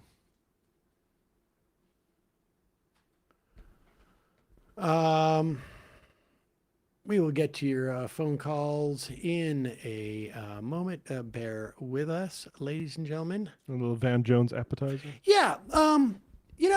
I always like to hear what Van Jones has to say after a State of the Union, because I wonder if this is the day that Donald Trump finally became president. Do you remember when he said that the first time? Yes, that's why I mentioned it. But I have to say that Van Jones's offensive remarks are not just a function of that. Van Jones became a hero during the Obama years because he was supposedly driven out of, he was attacked by the right for being a communist because he was a supporter of doing something about climate change. And he got driven out of the Obama administration because the Obama administration terrified of upsetting Rush Limbaugh. And I can't remember what year it was, 2008 maybe, at Netroots Nation. Oh no, it must have been 2010, somewhere around there. Oh no, it must have been even later because I interviewed him after he gave a speech at Netroots Nation talking about how we have to fight back. We have to fight back and climb back, and we've got to develop our own Tea Party and blah, blah, blah. And I remember interviewing him. It was just audio. I don't even know if we ever ran it because I'm talking to him and I'm asking him like, okay, this new movement you've got, like, who are we fighting against? And I remember him specifically saying, no, we're not fighting against anybody. We're just fighting for economic justice. And it's like, well, who's... Where's the injustice? Who's perpetuating it? Why? If there's nobody to fight about this, why isn't it just happening? Like we haven't planted the right economic justice trees, or what's going on? And that's when I started getting very skeptical about him. And I will say, he has not in any way disabused me of that notion. Here he is, talking about the problems with the Democratic Party. Now think about the Democratic Party is at one of its lowest popularity in polling in ages. It's lost a significant portion of the Democratic people who even vote for Democrats are unhappy with the Democratic Party. Do you think are they unhappy with the Democratic Party? Just also recall that Democrats have almost traditionally, for the past, 50 years, lost a majority of white people to Republicans. That's just the truth. So just give you a sense of like who makes up the Democratic Party in terms of like winning elections. White people are a large component. They're a much bigger component of the Republican Party. Like it's 100% almost on the Republican side. But here he is. He's figured out what's wrong with the Democratic Party. If progressives have a politics that says all white people are racist, all men are toxic, and all billionaires are evil, it's kind of hard to keep them on your side. And so we might want to think about, if you're chasing people out of the party, you can't be mad when they leave. And maybe if we had a different politics, we actually said dignity for everybody, everybody's respected, and we need you, more people might stay. Is he on CNN? Bill Maher. No, he's on Bill Maher. Bill Maher, Right? It He's is. on Bill Maher. Yeah. When did he do this? Friday night? Let's see. Yeah, First off, I mean, I don't know. I don't speak for every progressive, but I have to say, many of my best friends are white. yeah. I have many white friends. I'm a white man. I'll just say that. I speak for them too. And I work. Get the billionaires out. I work with several white men. Some of my best friends are white men. He's making this up. But also, wait, let's go back because there was something else in there. I got distracted. When he said like, all white people are bad, all men are bad, and then what was the other? I get distracted. Go ahead. If progressives have a politics that says all white people are racist, all men are toxic, and all billionaires are evil, it's kind of hard to keep them on your side. And so we might want to think about, if you're chasing people out of the party, you can't be mad when they leave. And maybe if we had a different politics, we actually said dignity for everybody, everybody's respected, and we need you, more people might stay. You know, it's interesting. Dignity for billionaires. It sounds like... We need you, billionaires. It sounds like he's making an argument like, look, you just don't have the votes if you say no white people or no men. But honestly, like, how many votes could we lose if we said no billionaires? About 1,000. I mean, how many billionaires do we have voting for Democrats now or progressives? How many billionaires do we have that are supporting progressive After parties? this Epstein witch hunt? I don't know. Yeah, we probably really? lost a bunch. And with there are 900 billionaires in the United States. But they're all in Ohio. We could be losing a small town somewhere. We'd be losing Pritzker? It just gives you a sense of what his project is. And it really is one of the best illustrations of that whole cohort of voices that you hear across the spectrum who consider themselves moderates. They will argue, we've got to stop this identitarian politics. We've got to stop demonizing white people. We've got to stop demonizing black people. I mean, excuse me, we can still do that. We've got to stop demonizing men, et cetera, et cetera. But really what they're doing is they're protecting moneyed interests. They're just trying to distract you with the first two. It was really the perfect illustration. The perfect and most concise illustration. And the context in which he said it also was sort of magnificent. And the way Mar has that crowd ready to eat that message up. Totally. I mean, it's really impressive. You almost can't ask for something. You would literally have to go into a laboratory and create that. Let's go to the phones. Calling from a 929 area code. Who's this? Where are you calling from? Hello. Hello. Hi. Oh my gosh. I got through. Yes. Who's this? Where are you calling from? Oh no. Hello. Hello. Hi. Hi. Sorry. Can you hear me? Yes. Okay. Awesome. Sorry. I'm a little shocked. My name is Alex. I'm calling from Midtown Manhattan. I wanted to piggyback off of the vet equity story because I went through that and it was completely traumatic. I just want to give a brief example of how that works. Please. Yeah. So I'll keep the story short. My cat got sick. I went to one of these ER urgent vet places nearby. It cost $5,000. They wanted me to go to their hospital, which I had to pay on the spot $12,000, which I could not afford. So I had to force myself out of there, which was they were not happy about. So I tried calling to find more affordable places to go to. And every place called me back and they said that the first ER vet would not let me, would not take him because they said that I had to go back to their hospital. So basically they're gatekeeping my cat's health. I had to go into their hospital and I couldn't go anywhere else. So I finally found one that would take him. And at that point, it was just so late and he passed. But I looked at it after all of this and they're owned by the same large company. So that's the only reason why he was able to get into that one hospital. So yeah, I just wanted to tell that story. Any pet owners, know your vets. because it's crazy. It's completely crazy. Tell us what the name of the first place was that you went that basically kept your cat from, I mean, if you want. I mean, you don't have to. But... it's you can Google it. It starts with a V, ends with a G, and it's in Brooklyn. Oh, Virgo or something like V. I know what you're talking about.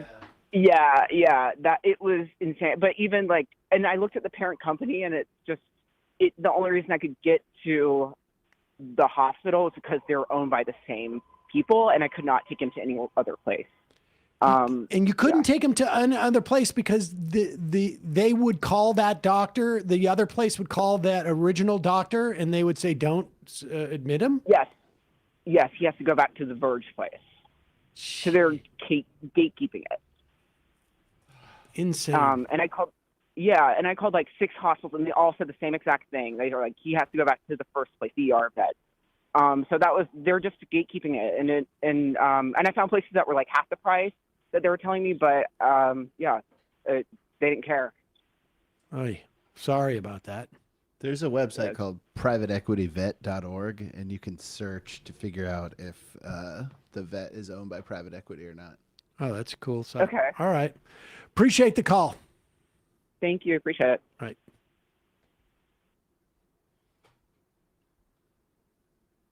Calling from a 512 area code. Who's this? Where are you calling from? Hey there. My name's Elizabeth. I'm calling from the Louis area.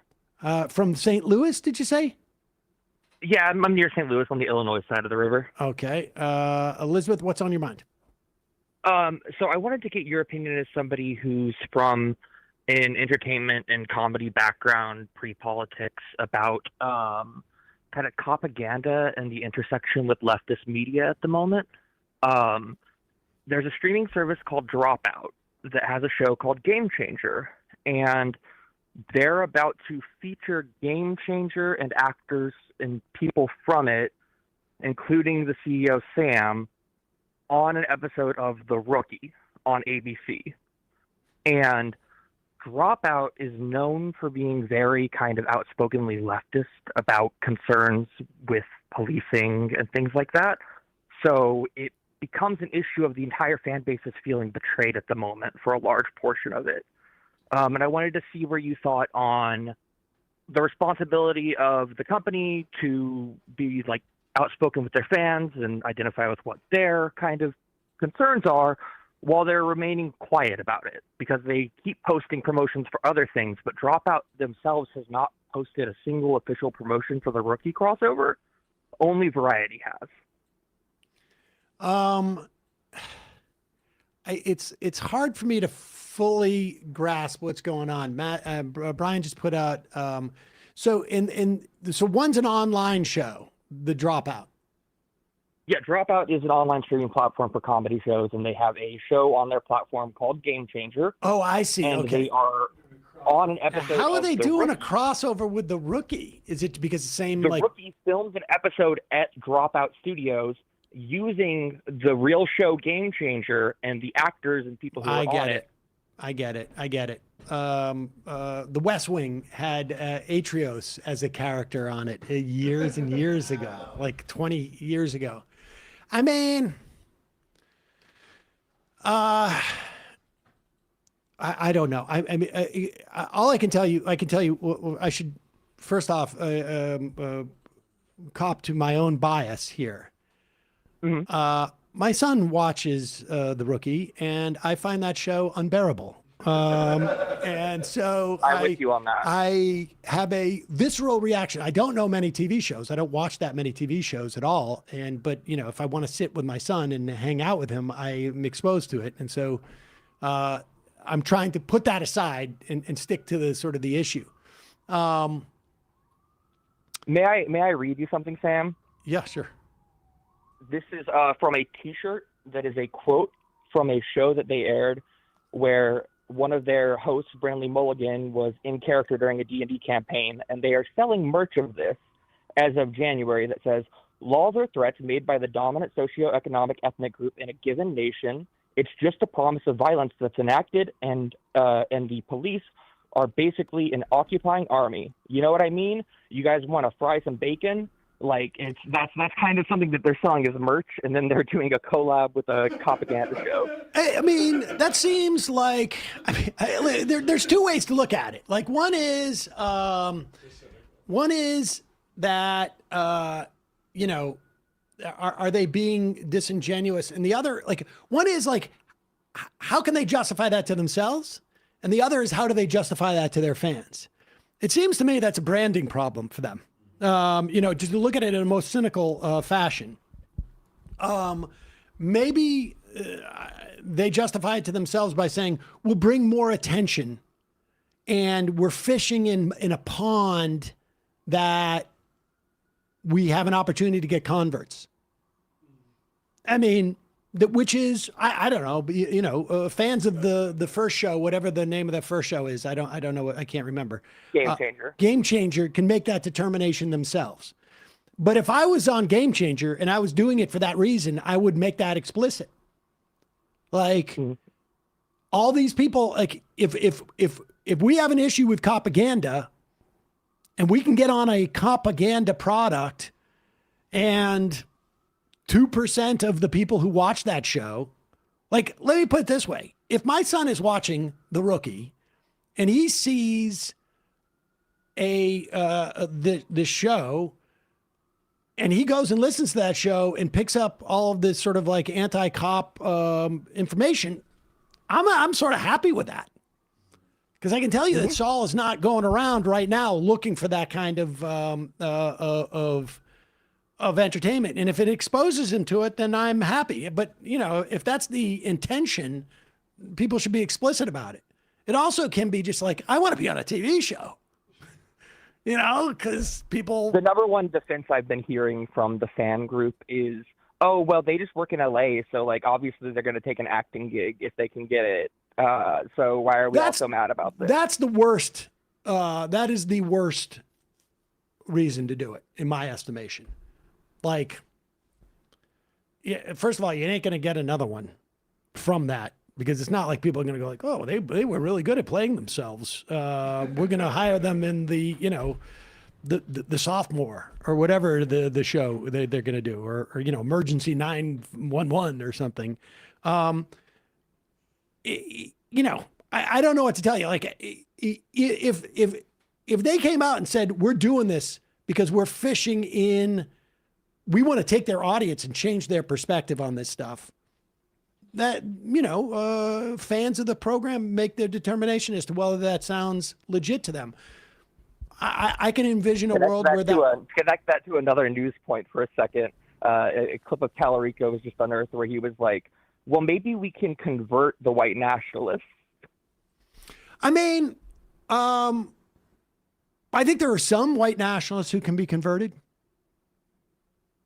And that posture's probably good too. You know, I mean, like, look, when we get calls into the show from people who are libertarians or conservatives, I find that very gratifying. We're on Rumble. We only have 5 people there watching, and you know, arguably we're creating value for the owners of Rumble who we do not like. But my sense is that maybe we get, you know, we're able to convert a person or two. I mean, it's not, you know, I'm not making any money on Rumble. No, not at 5 viewers. You're doing something cost fallacy. And I will tell you that, like, you know, and this has been reported. The New Yorker mentioned this, and if you've read like any of that Reddit stuff from Plattner, I think this program and Michael's program and Matt's program were helpful in reorienting some of his politics, and I'm happy about that. I mean, that's a large part of what this show, you know, the agenda is. So I don't know, you know, you have to make your determination about that. But do I think, you know, all white nationalists can be converted? No. Do I think the majority can be? No. Do I think a portion of them? Yeah, probably some. So yeah, well, that's one of the reasons I still keep watching your show, and I really appreciate your work, Sam. All right, thanks. Appreciate the call. Have a good one. You too.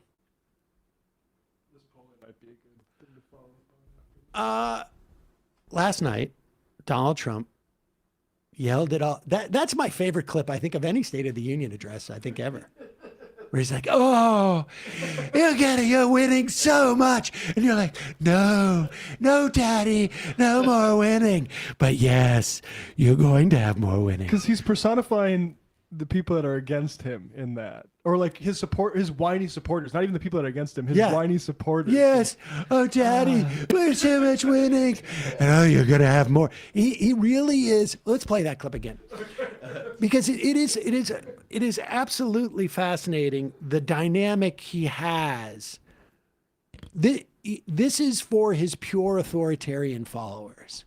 Not the ones who are like, he's a jerk off, but my taxes are down to like 2% now. This is for the people who worship him, the people who like, we can say the R word again. We have permission now. Like, we're culturally winning. Understand, that's like what his whole thing is. But they need the permission structure, right? Like, if people felt really strongly about saying the R word, they'd go out and do it. But they want the permission structure. They want somebody, and a lot of this comes out, like, there's a reason why 86% is the number that Trump wins evangelicals by, because they are all built. Their minds are melded, or I should say constructed and molded to seek out a higher power that tells them what they can and cannot do. And it's not just God, because it goes through the pastor to the father, to their father. And so these are the people who are responding to. Now, just imagine those are the people. And what this is like, oh, Daddy, you've given so much. I can't take more. You will. Go ahead. Really don't know what to do about it. People are asking me, please, Mr. President, we're winning too much. We can't take it anymore. We're not used to winning in our country. Until you came along, we're just always losing, but now we're winning too much. And I say, no, you're going to win again. You're going to win big. You're going to win bigger than ever. And to prove that point, that's all we need as he gets all riled up. I mean, honestly, like, you can see him with a belt in his hand. Yeah. And just spanking some of these people on the ass. Now, the problem is that there's also normal people who exist in this country who are not right-wing authoritarians. Aren't looking for a spank from Daddy. The academic studies show that it's only exactly.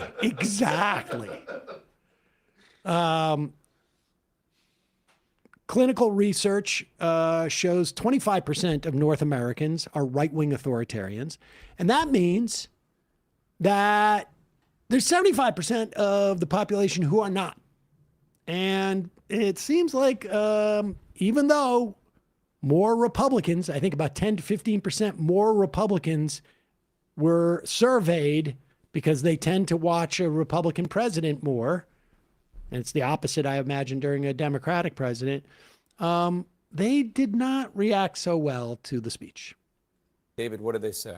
Yeah, well, I just want to take a moment here to explain. This is a poll of speech watchers, so it is not a poll that is reflective of the population overall. And what we know about people who tune in to State of the Union addresses, they tend to be fans of the president, whichever president is giving the speech. So the polling universe here is about 13 points more Republican than the overall population usually is. So just keep all that in mind as we go to the results of our instant poll. Get this reaction from those that watched the speech tonight. 38% said they had a very positive reaction to the speech, 25% somewhat positive, 36% negative. So roughly 2/3 in the positive territory, 1/3 negative among speech watchers. How does that very positive number stack up against previous addresses? Well, look here. It's about 6 percentage points lower than Donald Trump was at with the very positive score last year. He was at 44% very positive reaction last year. This year, 38%, even though the universe of speech watchers was actually even a bit more Republican than it was last year. And we also took a look at that very positive... Pause it for 1 second. Leave it up there. Leave the numbers up there. I just want you to... The poll should have reflected more positivity than last year, except for it's 6 points lower. And then it's just sky high worse than it was against Trump. I mean, relative to Trump in 2017, 2018, and 2019. Like his own people, all he has left are those who want their asses whipped by his belt. That's it. Go ahead. Keep it. Action here compared to previous presidents in this midterm year. So in 2026, this year, tonight, 38% very positive reaction. Joe Biden 4 years ago, 41% very positive reaction. That was the year Democrats lost control of the House. You see Trump in 2018 was at 48% very positive when his party lost control of the House in his first term. So you see here, again, Donald Trump is at the bottom of this. I think these polls, by fans of the president, people who tuned in to watch tonight, and he gets a 2/3 overall positive reaction, I still think you're seeing his overall trouble in the polls these days, which is that he's at a low point, even compared to a year ago when he gave his speech to a joint session. Let's bring... It's not just him. There is a universe. I know this is highly unlikely and completely speculative on my point, but there is a universe where Donald Trump gives a speech that people don't find objectionable. He's given one or two of those, I feel like, in his career that I can remember, where I'm like, oh, he's trying to dial it in. If he was normal, this is what it would have been like. Yeah. But no, and then the part of the problem was he's making demonstrable lies. This is clip number 1. You know, the thing is like, I think they have a recipe, which is all we need to do is, you know, and Benny Johnson's a good example as anybody. We just need to give Benny Johnson clips that he can run to his people.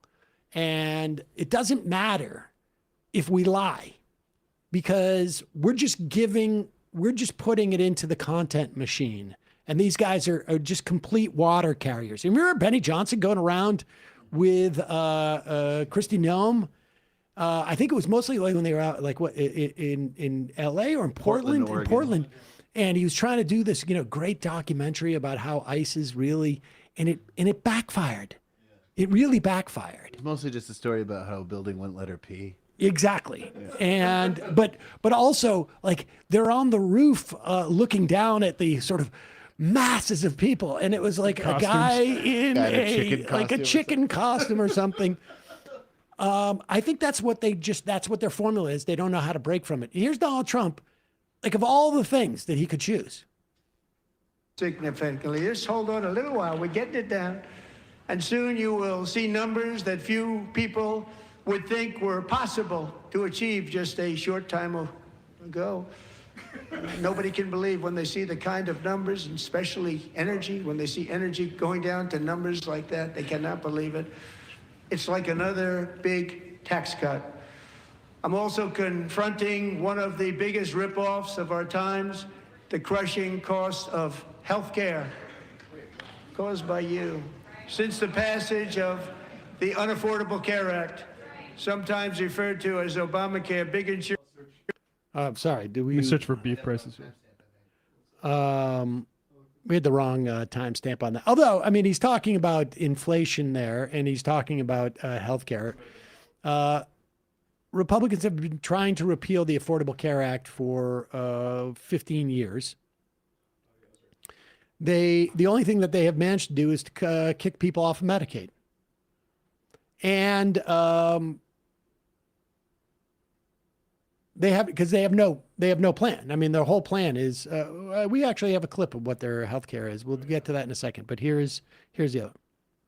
The cost of chicken, butter, fruit, hotels, automobiles, rent is lower today than when I took office by a lot.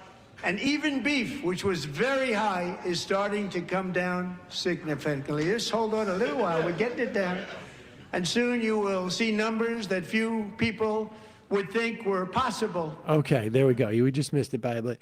Significantly. Part of the reason why I think he stumbled on significantly is because of this chart. This is number 3. And this chart shows that it has not. This is the average price of ground beef. This is from the U.S. Labor Bureau of Statistics via FRED, which I think is the Federal Reserve something. That does not look like a significant drop. No, it doesn't. Actually reminds me of the 14 Bluetooth ads we're getting on Rumble. Right. We went to Rumble and we had 6 viewers and it played like a 45-second Bluetooth ad. All the people in it were AI. There we go. It's yeah. This is like this could very well put it back up. It's like a Blue Chew ad. The price of ground beef. Honestly, I would be afraid to snowboard down that, and I would be terrified to even having to walk up anything that had that type of incline. So there you go.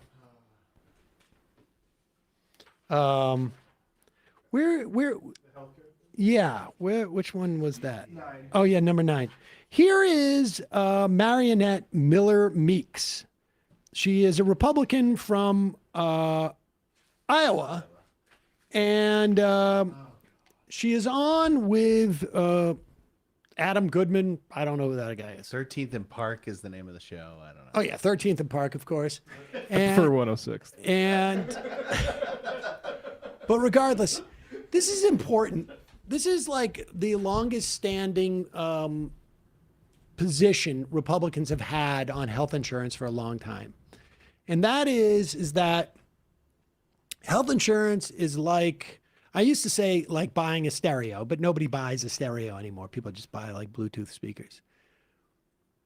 But I mean, just like, I don't know, they say that you as a patient have more sophistication about what kind of medical services you need than you do like an average person does with a mechanic, right? Like you could go to get your car, you hear a knocking and ping. And the fact is that you got to find a mechanic you trust. Why? Because your average person doesn't know like the difference between it's a suspension problem. It's a strut problem. It's you just have your tailpipe is hanging down and banging. Like your average person doesn't know the difference of that. But they want you to have more sophistication than you do relative to your car about your health care. And they'll call it, you need to have skin in the game. So you're not going out and just going hog wild with all these health care expenses. Whereas if you had a health savings account or an individual health plan, you purchase your insurance for catastrophic, then there's an incentive for you to adopt behavioral patterns or health practices that actually lower cost and keep you healthier. So you need to have a system that does both, takes care of you when you're ill and you're sick, but also incentivizes you to adopt healthy behaviors that keep you healthier and keep you out of the hospital. When there is a copay and a deductible, there's some skin in the game. Patients don't overutilize, and they're more likely to adopt healthy behaviors, whether it's decreased smoking, whether it's more exercise. You don't have to go do aerobic exercises or hot yoga. You just need some level of exercise so that how many calories you're expending is more or equal to what your input is, what type of foods you eat. Whereas if you had a health savings account or an individual health. Okay. So basically the argument is if you have to pay for your health services, you will adopt a healthier lifestyle and automatically you will not have healthcare expenses. Now, of course, there's no other part of the Republican governance that is encouraging that. We just had the EPA add lead, cadmium, nickel, mercury, and arsenic, relaxing those levels in which corporations can pump them up in the air. We have it the same thing doing in terms of the water. They have rolled back the regulations on carcinogenic food additives. They allowing for more protection for things like Roundup. I mean, on and on and on. They are against things like any type of programs to address food deserts where you'd get less processed food. Everything they do. Oh, they're against even taxes on cigarettes more often than not.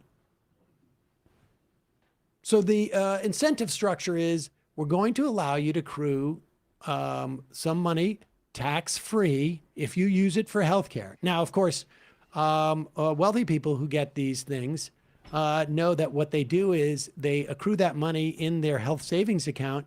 They expend their money at times where they're healthy, if they're healthy, and then they cash in on this stuff later when they're like 60 or something like that. But I only know that from Instagram. But the whole idea for them is that you're a consumer of healthcare. Love to shop for my healthcare decisions. Yeah, you need to shop around. You need to shop around and I'm going to read this trust pilot on this doctor to see if I actually need this surgery on my my bypass surgery. Yeah. And so we've made these changes about, let's give more data to the people so they can really shop around. There's a piece from NPR here on February 10th. Hospitals are posting prices for patients. It's mostly using industry data. And there's a amazing section here that goes into the reality of, do people really shop for this stuff? In 2012, Cooper co-authored a paper based on data from a large commercial insurer. The researchers found that on average, patients who need an MRI scan, pass 6 lower-priced MRI providers on the way from their homes to an appointment for a scan. That's because they follow their physician's advice about where to receive care, even though they could, shop around. Because who is really going to go over what your physician says? They say, go get a scan here. Well, there's a cheaper one close to me, so I'm going to do that. I'm just going to assume, because I know how to assess the quality of MRI scans from various MRI scan store to another MRI scan store. It's just silliness. And here's the thing. The cost containment can never come from the consumer side or the demand side. The cost containment has to come from the provider side. There was a famous piece that Atul Gawande wrote about 2 towns in Texas. I think this piece is probably 15 years old now. And very similar demographics, very similar outcomes, health inputs, health outputs. But one town, and I think based upon, and he was able to assess this, I think because it was like Medicare rolls. One town had like 25% more cost associated with Medicare reimbursement than the other. And it ended up being a function of doctors who owned their own testing facilities. Like, I can't remember what exactly, or medical devices. So like, if the doctor owns the MRI, it turns out you need an MRI more than you would think. If the doctor doesn't profit from the MRI, you don't need it as much. Now, the way you contain those costs is by having a single payer who can make assessments as to when you actually need or don't need an MRI or whatever it is. Let's move to the other thing. Do we have Chucky Schumer in there? Yeah, I do. Okay. Oh, yeah, Number we got all of it. 18. Okay. All right. We're going to go through the parade. All of these people are the same people. All of these people are the exact same people. Donald Trump last night laid out his case for an attack on Iran, which was basically like, I don't know. I don't want them to have a nuclear weapon. He was the one who unilaterally pulled out of the Iranian nuke deal, which was preventing them from getting nuclear weapons. He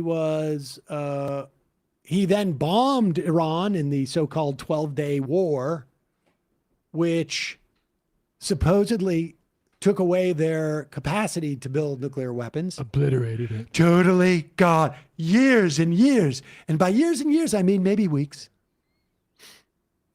And so you would expect, or you would hope, that we would have voices in our political realm who would be against an attack on Iran. Now, I know there are people who are advocating for the bombing of Iran because Iran is an oppressive regime, a theocratic regime that has killed many protesters, particularly in the past couple of months, but certainly throughout the existence of this regime. Now, the Shah also was pretty repressive. It just depended on who you were. But the real issue, to my mind, is the efficacy of a U.S. bombing campaign or invasion. As we hear this cavalcade of people who are either A, advocate for a war, or B, don't argue against it, but just say, I'd like you to do it in a slightly different way, so I don't have to have my fingerprints on it. I want you to try and come up with an invasion by the United States in the past, I don't know, 60 years, where we were not directly threatened, where even indirectly threatened. Because I don't know how you can argue that the United States is in any existential danger whatsoever. I don't even know if, like, when we could speak to the Trump administration probably killed more Americans certainly this year than Iran has, by far. The Israeli government has killed more Americans than Iran has this year, maybe in the past year, maybe more. Let's start with Sam Harris. He wants you to meditate on this. Look at this argument that he makes on just how rational it would be to invade Iran. This is this is fascinating to me. I honestly think Iran is much less likely to blow back on us the way Iraq and Afghanistan did. I just think the majority of the people are in a different spot with their desperation to be rid of theocracy. Right? It's a much more sophisticated culture that has been oppressed for now more than a generation. You can't say that about Afghanistan, right? You can't even say that about Iraq, and Iraq was more sophisticated than Afghanistan. I do think it's a different situation. It's like, if you're going to talk about the prospect of nation building, is probably, ironically, this is probably a good opportunity that we can't possibly take, given how bad our experience was previously. But I think it's worth assuming that the majority of the Iranian people want something like a secular democracy, or something that would be recognizably secular and democratic. I mean, I sort of feel if you're going to advocate for a war with another country, you should have at least something substantive to say other than like, we should assume that they're going to like it and it's going to be doable. Like, no question about doable. Like, what does blowback mean? Iran, the Iranian military makes the Taliban look like a walk in the park. Yeah, not even close. The Iranian military makes Iraq look like a difficult walk in the park. And it took us, 20 years to get out of Iraq? 15? Iran is double the size, triple in land mass, double in GDP and just population. I mean, just the level of irresponsibility to throw this off like he does. Even if, again, I will keep repeating this. I do not have to engage in the moral question or the question of democracy or liberation or any of those questions. We can just keep it on the level of how badly do we want to fuck this up? And unless you can provide an example of U.S. intervention in the past 60 years, the modern era, where it has brought about anything other than an enormous amount of killing. I don't know what blowback's supposed to mean. And has left the country that we invaded in a better, more cohesive place. Then shut up. But it doesn't just end with Sam Harris. Here is Richie Torres. Oh, and let's see if you could see a through line here. Sam Harris, who famously was a new atheist, had a problem with all religions. Now, of course, one religion was the worst. The motherload of bad ideas. The motherload of bad ideas was Islam. And he toured for years giving this speech. And weirdly, this atheist did most of his tours in brotherhood groups at synagogues. But let's move on. What could Sam Harris have in that, I don't know, someone like Richie Torres doesn't have? Oh, it's an abiding support for Israel. But here's Richie Torres. Congressman, how do you plan to vote on the War Powers Resolution, Kana and Massey's War Powers Resolution? You don't? What publication is this? Drop Site News. I don't recognize Drop Site News. You don't recognize the name, or you don't recognize the legitimacy? Not familiar with it. Not familiar? No comment on the war in Iran, the appending war? I have no idea who you are. All right.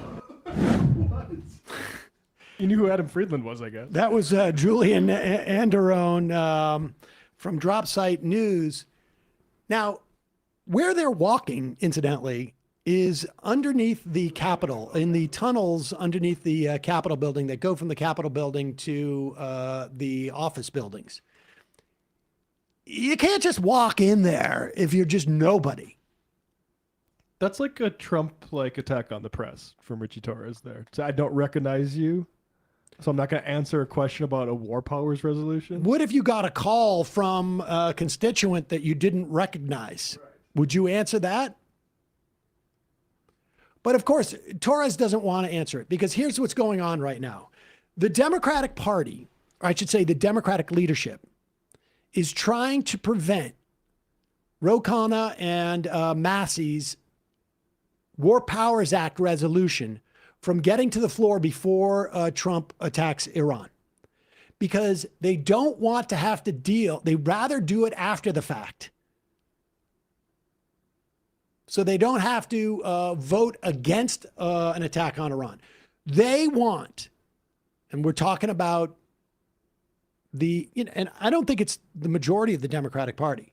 or at least the majority of Democrats on the Senate and the House. But I do think about 20 to 30% of them really want this to happen. And there was a guy, when Barack Obama was president, there was a senator who was adamantly against the Iranian nuke deal. And his name, who was he? He had glasses. Oh, it's this guy. Closed door briefings are fine, but the administration has to make its case to the American people as something as important as this. There's Chuck Schumer. Is he speaking against an attack on Iran? Is he speaking against getting us into a new war? No. No, he's specifically just nibbling around. No side deals. Closed door meetings are fine. He's even backing off the side deals thing now. No side deals. Chuck Schumer wants to attack Iran. It is part of his portfolio because, again, he has announced his number one job is to represent the interests of Israel to the left. And by the left, he's speaking like pretty broadly. Anybody who doesn't want to get involved in a war in Iran. And he won't even speak out against it. In fact, the establishment of the Democratic Party, it's being reported by multiple sources, Axios, I think it was, Capital and Empire. House Foreign Affairs Committee Democrats have been working behind the scenes to try and prevent a vote on Representative Ro Khanna and Thomas Massey's Iran War Powers resolution. Top Democratic staffer, multiple sources with direct knowledge tell me, deliberately inflated projections of opposition to the bipartisan measure, warning 20 to 40 Democratic defections as part of a broader effort to dampen momentum and prevent the Iran War Powers vote from advancing. A senior Democratic congressional staffer told me it's pretty clear Democratic leadership is working to delay or potentially sideline the vote on the Khanna-Massey War Powers resolution. If you've been around the Hill, this is a familiar playbook. Leadership rarely comes out and say they oppose these votes outright because they know the underlying issue is popular with the base. By the base, we mean, 70% of the American population, said the staffer who works on foreign policy. Instead, you see process concerns. Closed-door meetings, timing objections, and caucus unity arguments used to slow things down or keep members off the record. We've seen the same approach on past war powers votes and foreign policy amendments that clash with the national security elite consensus. Oh, remember Joe Biden's best friend in the Senate? His name is Chris Coons. Joe Biden, what did he call himself? The biggest Zionist in the Senate? This is important because there is a one-to-one relationship between people who feel that Israel needs no conditioning on weapons in the Senate, that their interests must trump all, that the Palestinians are to have, well, maybe some rights, but nothing that's going to curtail. We feel your pain. Yes. They are the ones who are advocating a war with Iran. And their silence in arguing against a war with Iran is advocacy for a war in Iran. They are the opposition. If they're not presenting anything opposing, then nobody will. Chris Coons, less than 1 year after the United States bombed Iran's nuclear program, President Trump has deployed a massive concentration of air and sea power within striking distance of Iran, threatening military action. Whoa. This starts to sound like maybe Coons is against it. The president and his administration have not tried to explain whether their goal is to destroy Iran's nuclear program, protect Iranian protesters, pursue regime change, or simply distract from his failure to deliver on his promise at home. Congress and American people need answers about what our objectives are in Iran. Americans spent 20 years bogged down in wars in Iraq and Afghanistan that cost trillions of dollars and thousands of American lives. Oh, then I guess we shouldn't do it. Oh, no. We all deserve to know what President Trump's objectives are, how they'll make America safer, and how any military engagement will end. Help us help you. In other words, not arguing against this, just saying we deserve an explanation. Jeffries quoted in the Financial Times, the president made the representation that Iran's nuclear program was completely and totally obliterated last year as a result of actions taken by the administration. So if that, in fact, was true, what is the urgency as of the moment? That's an open question. Oh, that's an open question. He doesn't even answer. He's not even making the complaint like this guy, the staffer, said about timing. He's saying, maybe the timing's good, maybe curious. the timing's bad. You know, The American people need a real explanation. It's quite clear. The explanation thing is what they all agreed on. This is the way that we pretend we're against the war, but we're not really against the war. This is Trump's all over the lot mode. He's all over the lot. Trump's all over the lot. He's all over it. 1 minute he's over there. 1 minute he's over there. 1 minute our aircraft carrier is in the Mediterranean, the Red Sea. I got to do it. Ask me what I think about about invading Iran. What do you think about the build-up to invade Iran? Well, we can't tell where Trump is. 1 minute he's over in this sea, and then the next he's in the other sea. Like, I mean, contrast that with what Schumer said when it looked like Trump was being diplomatic with Iran, which was to say that side deals. They're going to sound tough in public and then have a side deal that lets Iran get away with everything? We're going to let Iran get away with everything? I'm not going to let Trump get away with everything. I want to know. He needs to explain. You know what? Here's the thing. This is what Trump is not. You asked me about Iran. When was the last time Donald Trump sing-songy explained it to us? He's explaining it, but he's not sing-songy doing it. He's doing a Schoolhouse Rock style. Okay, here's the other thing. Did we see it on the social media? No. We need to have explanations for it on TikTok. Just help me understand, Mr. Trump. Let me help you help me. Anyway, shout out to Ilhan Omar, Graham Plattner, other people I saw coming out and saying no war with Iran, despite any future explanations. Wait a second. Did they honestly just come out and say no war with Iran as opposed to we need a more definitive explanation as to why this is a good thing? Yeah, no, they didn't asterisk it or anything. Just said no war with Iran. Weird. Seems a bit unnuanced, but what do I know? Are these folks adults that we can allow in the room? Are they? How can you be so definitive about no war with Iran? Don't you want to hear President Trump's explanation first?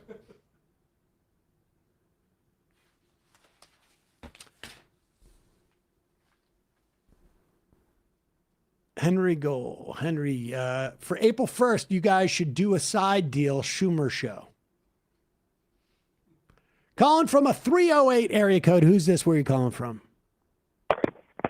Hey, it is Kowalski from the unusually warm state of Nebraska. Kowalski from Nebraska. What's on your mind? Well, Sam, I have noticed that in the last 2 weeks, you have not addressed something that has been going around the internet, and it just seems a bit suspicious to me. All right. Do tell.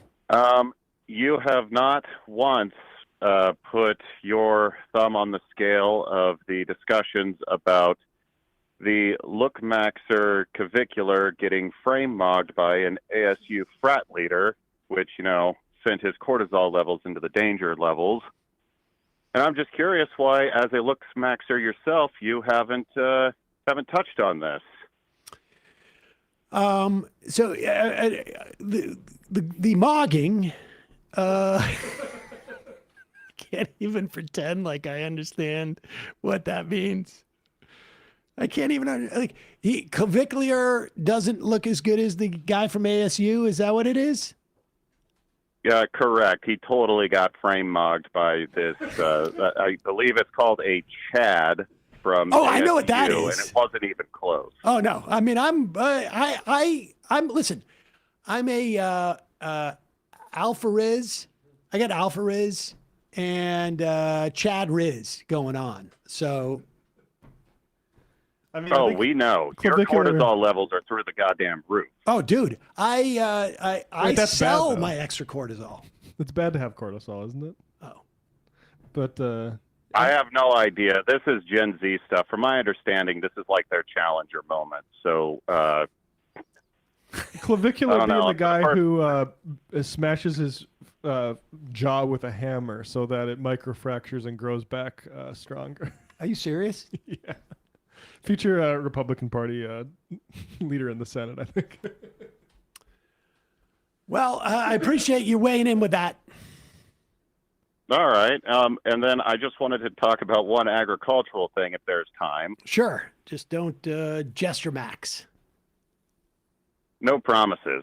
So, I have been looking into some more numbers, and the United States will increase its dependency on food imports from the great nation of Mexico this year. The U.S. has hemorrhaged so many of its high-skilled migrant farm workers that our production will slip, and we will be more dependent upon imports from Mexico for things like fruits and vegetables and nuts. This is going to be extraordinarily bad because this is going to cause American industry to atrophy, which, for those of you unaware, it takes a long time to rebuild those logistics. And as we become more dependent upon northern Mexico to fill this void, we are being ever more reliant on an area of Mexico that is suffering from acute water shortages. So this is just putting our entire supply chain on one of the rockiest foundations we have ever seen. And there is no plan to do anything to resolve this. There is no chance that we can mechanize or use robots or AI to produce vegetables on our own here in the States. We just need people. We need workers. We need manpower. We need people power, and it's not happening. So I don't know if there's any groups in like SoCal or Arizona or Texas that have been talking about this, but it is going to be a massive looming issue, especially in 5 years. So just something to keep on your radar as Trump talks about, I guess he didn't even mention farmers last night having fun, which was a disappointment, I might say. But this is really, really dangerous because, even if the production out of Mexico slips and they can't support our needs, that means the U.S. will start buying products from Brazil, which will then put added stress on other places around the world, and this will essentially punish the poorer countries around the planet who have done nothing to create this issue in the U.S. This is a self-inflicted wound, and it predominantly stems from Bush mishandling immigration, Obama not resolving it, Trump getting it way worse around 2018, and Biden essentially doing nothing about it. So this is that ratcheting effect that everybody needs to keep in the back of their minds. You cannot compromise on these things because it will literally destroy us in the long run. Thanks for the cheery call, Kowalski. Appreciate it. Yeah, I'm going to go back to frame mogging. You all have a good one. All right, you too. All right, let's take a final call of the day. Calling from a 726 area code. Who's this? Where are you calling from? Good afternoon, Sam. This is John from San Antonio. John from San Antonio.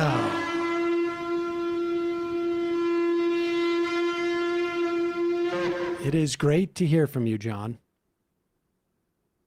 Yeah, I've been enjoying your coverage of all the atrocities of the second Trump term, as well as the Mondani election and the governing process. Well, yeah, I appreciate that.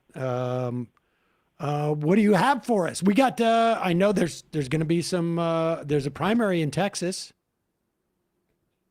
Yeah, I got my top 10 list of progressive or Democratic Socialist non-incumbents who have the best chance of winning in the primary in the fall. I included 3 special election winners because some of them will face a primary.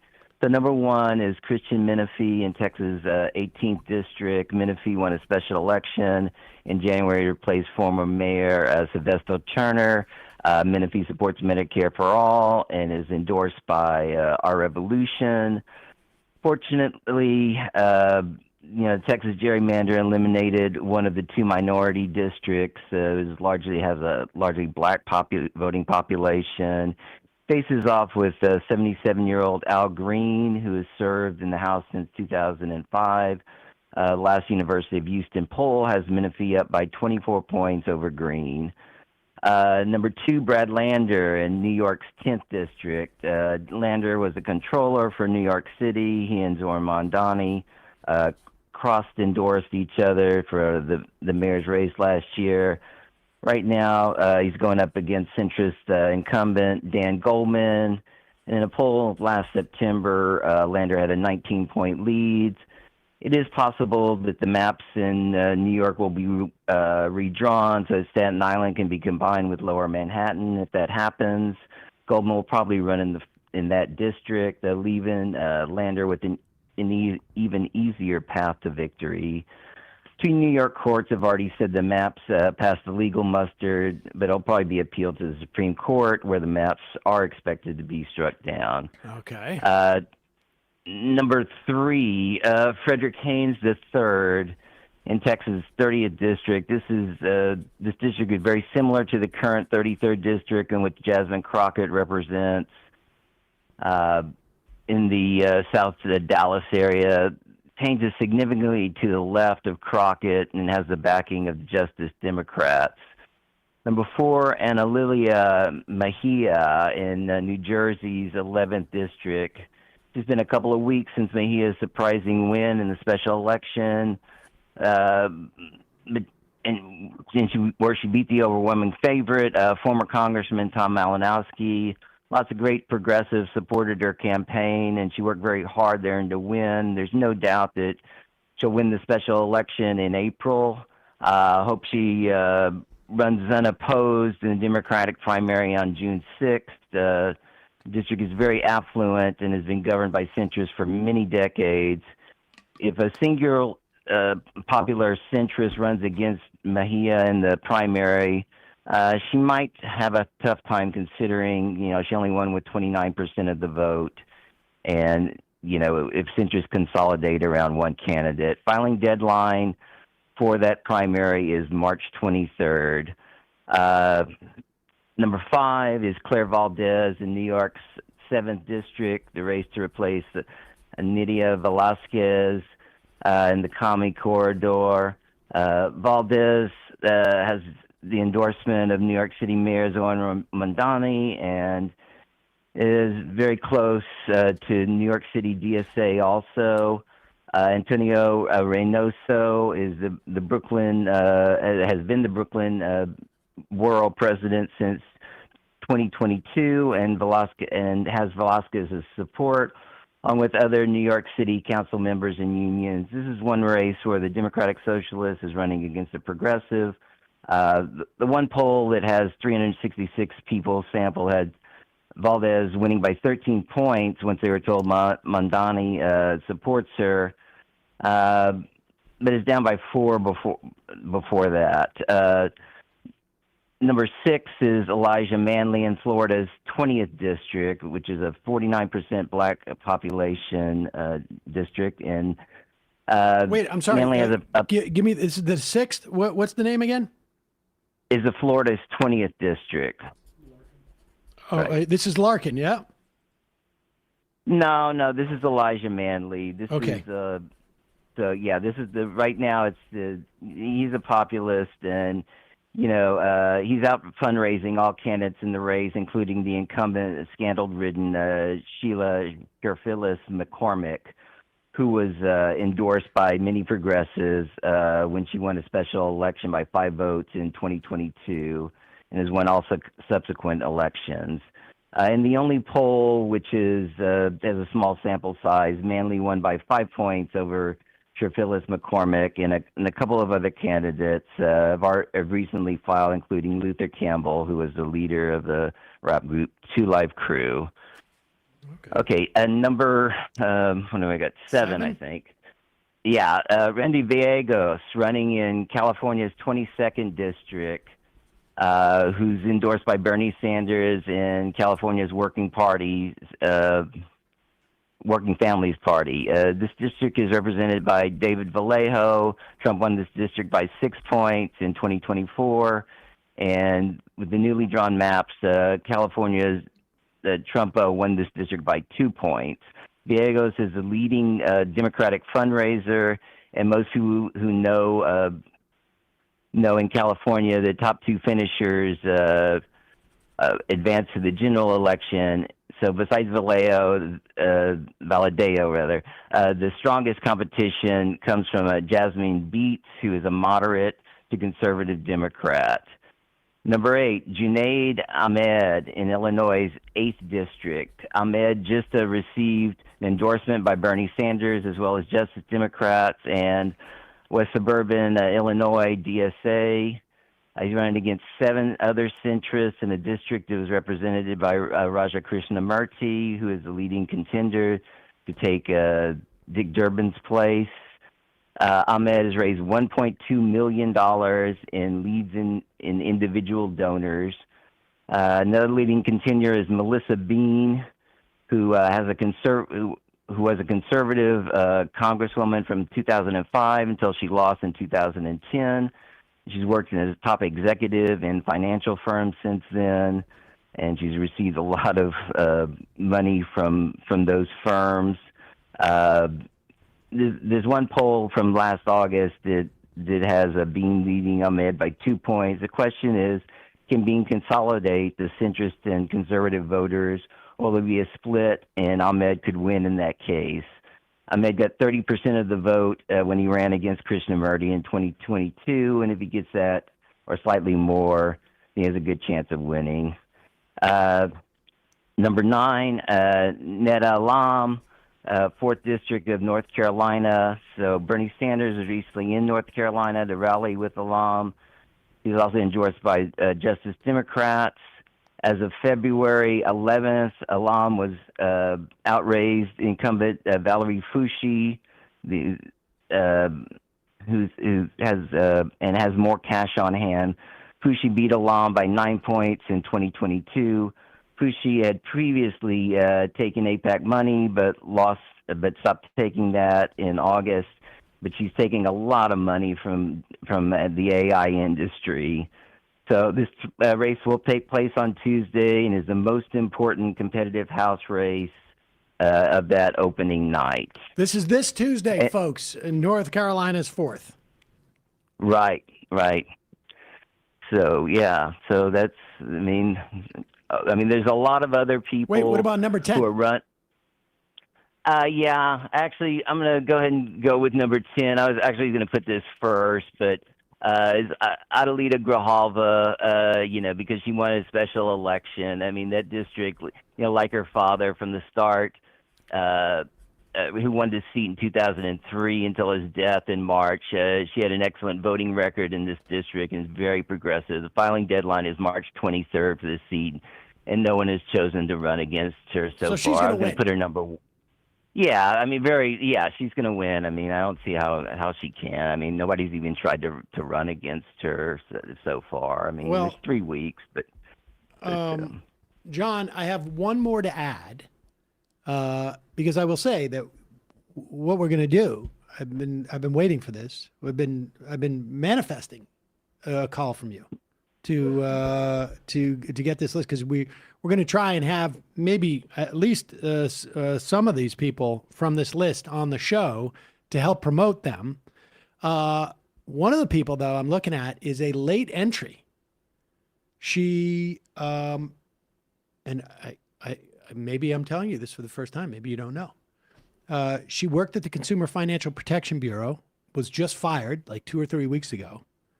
She was one of the leaders of the Occupy Wall Street financial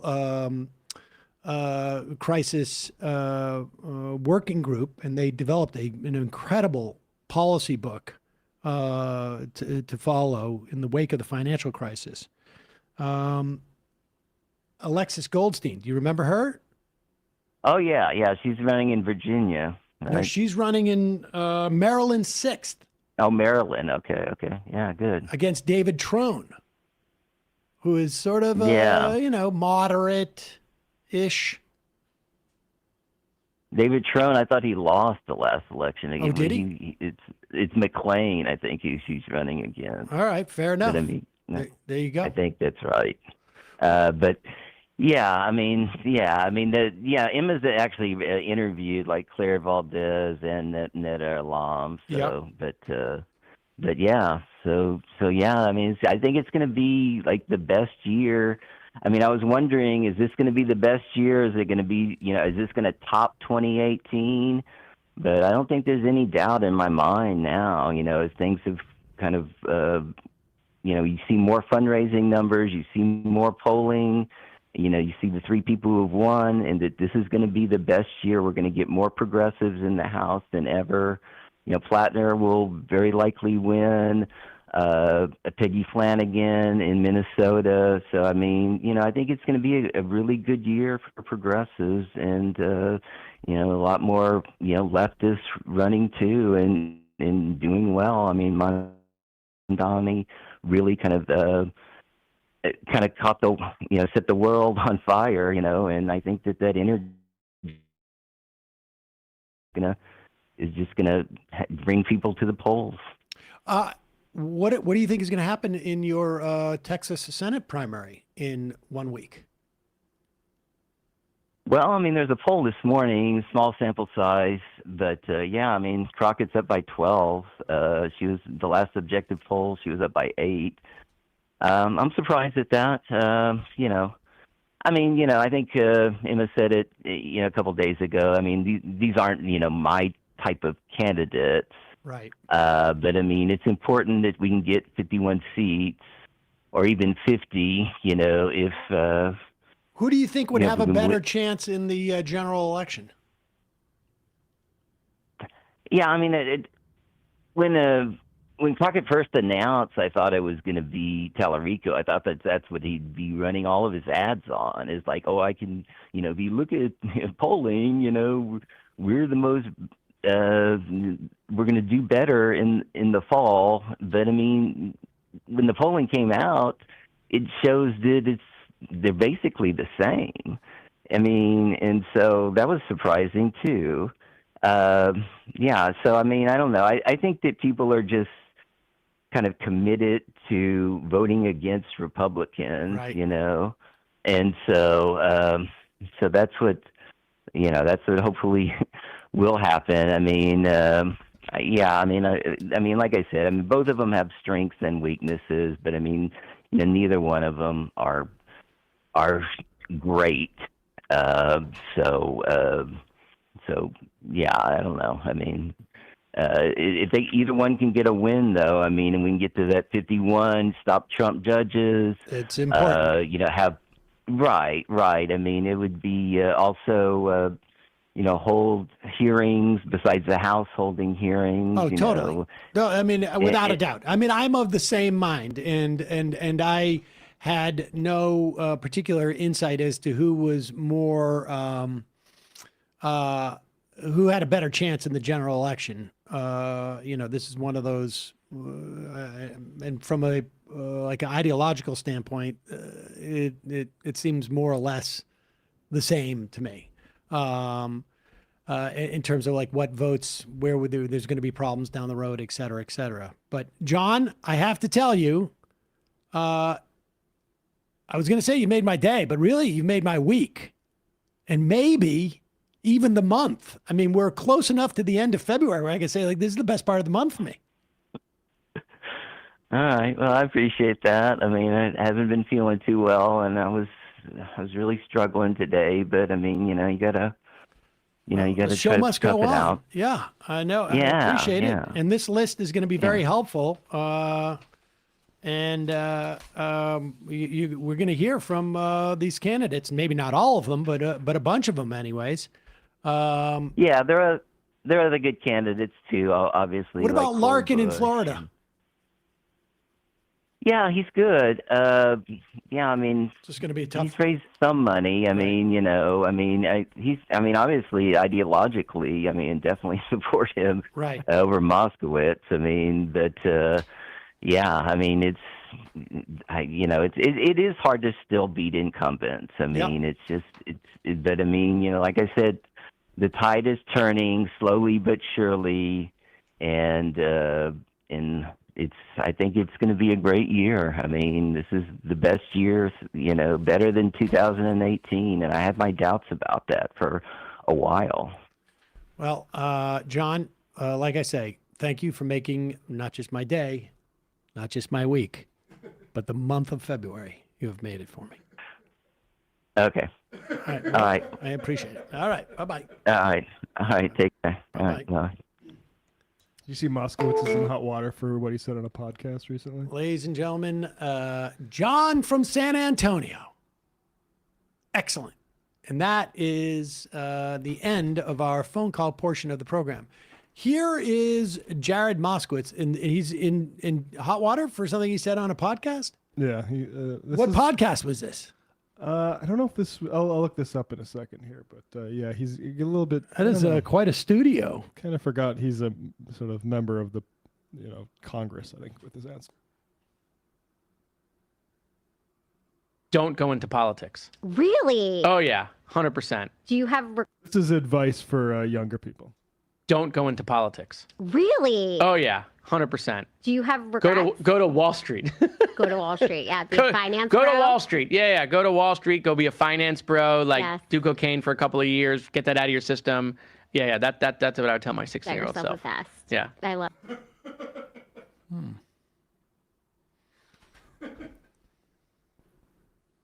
Got to be with it. Got to be hip to what the kids are doing these days. It's not too late, Jared. Yeah, he seems young. How old is he? It seems less about advice and more about aspiration. 45, maybe. Wow.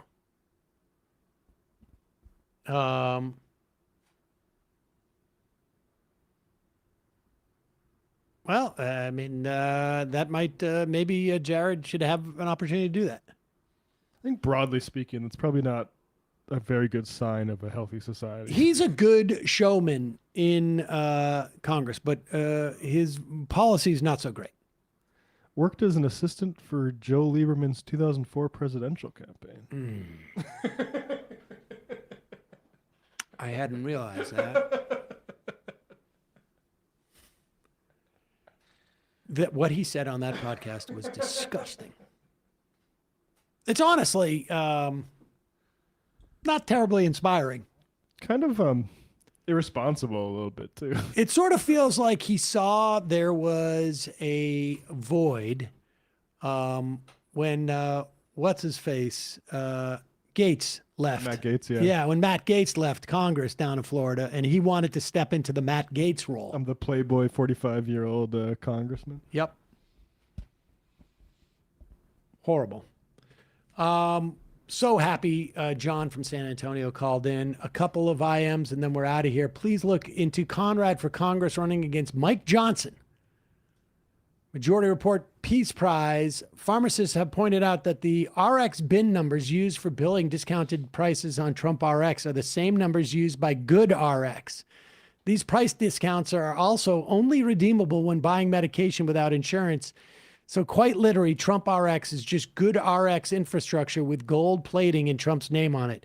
Additionally, half the drugs on Trump RX just link you directly to already existing manufactured discount programs. Of course, it's a fraud, of course. Reed, Marix, and Lennon, we're going late today, and no one even had to call in to ask Sam about carpentry or joinery. NC Socialists, if John and Emdem started a polling firm, they'd be able to correctly predict what number you're thinking of within 100% accuracy.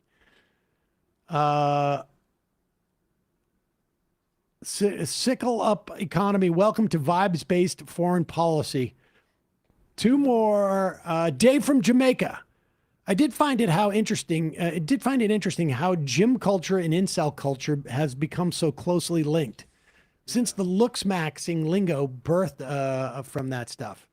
It's true. I noticed. I mean, it is like younger men with like body image issues. Pittsburgh Wizard. Is it crazy to think the CIA and other intelligence agencies need to be destroyed for either knowing about Epstein and doing nothing or being so inept they didn't know? I mean, there's also a third option, is that A lot of the other stuff they did. worked for him in some capacity. Yeah. He served a function for them. Not just that they stumbled across and like, oh, we're going to look the other way, but rather it's Todd from Raleigh. Sam, is there any value in calling Schumer about his paltry response regarding Iran last night? Would there be value in my calling cost-benefit analysis? It's going to take you 5 minutes. So how much value do you need there to be? All right, two more. Cole from Cincinnati. Put it in my veins, John. And the final IM of the day.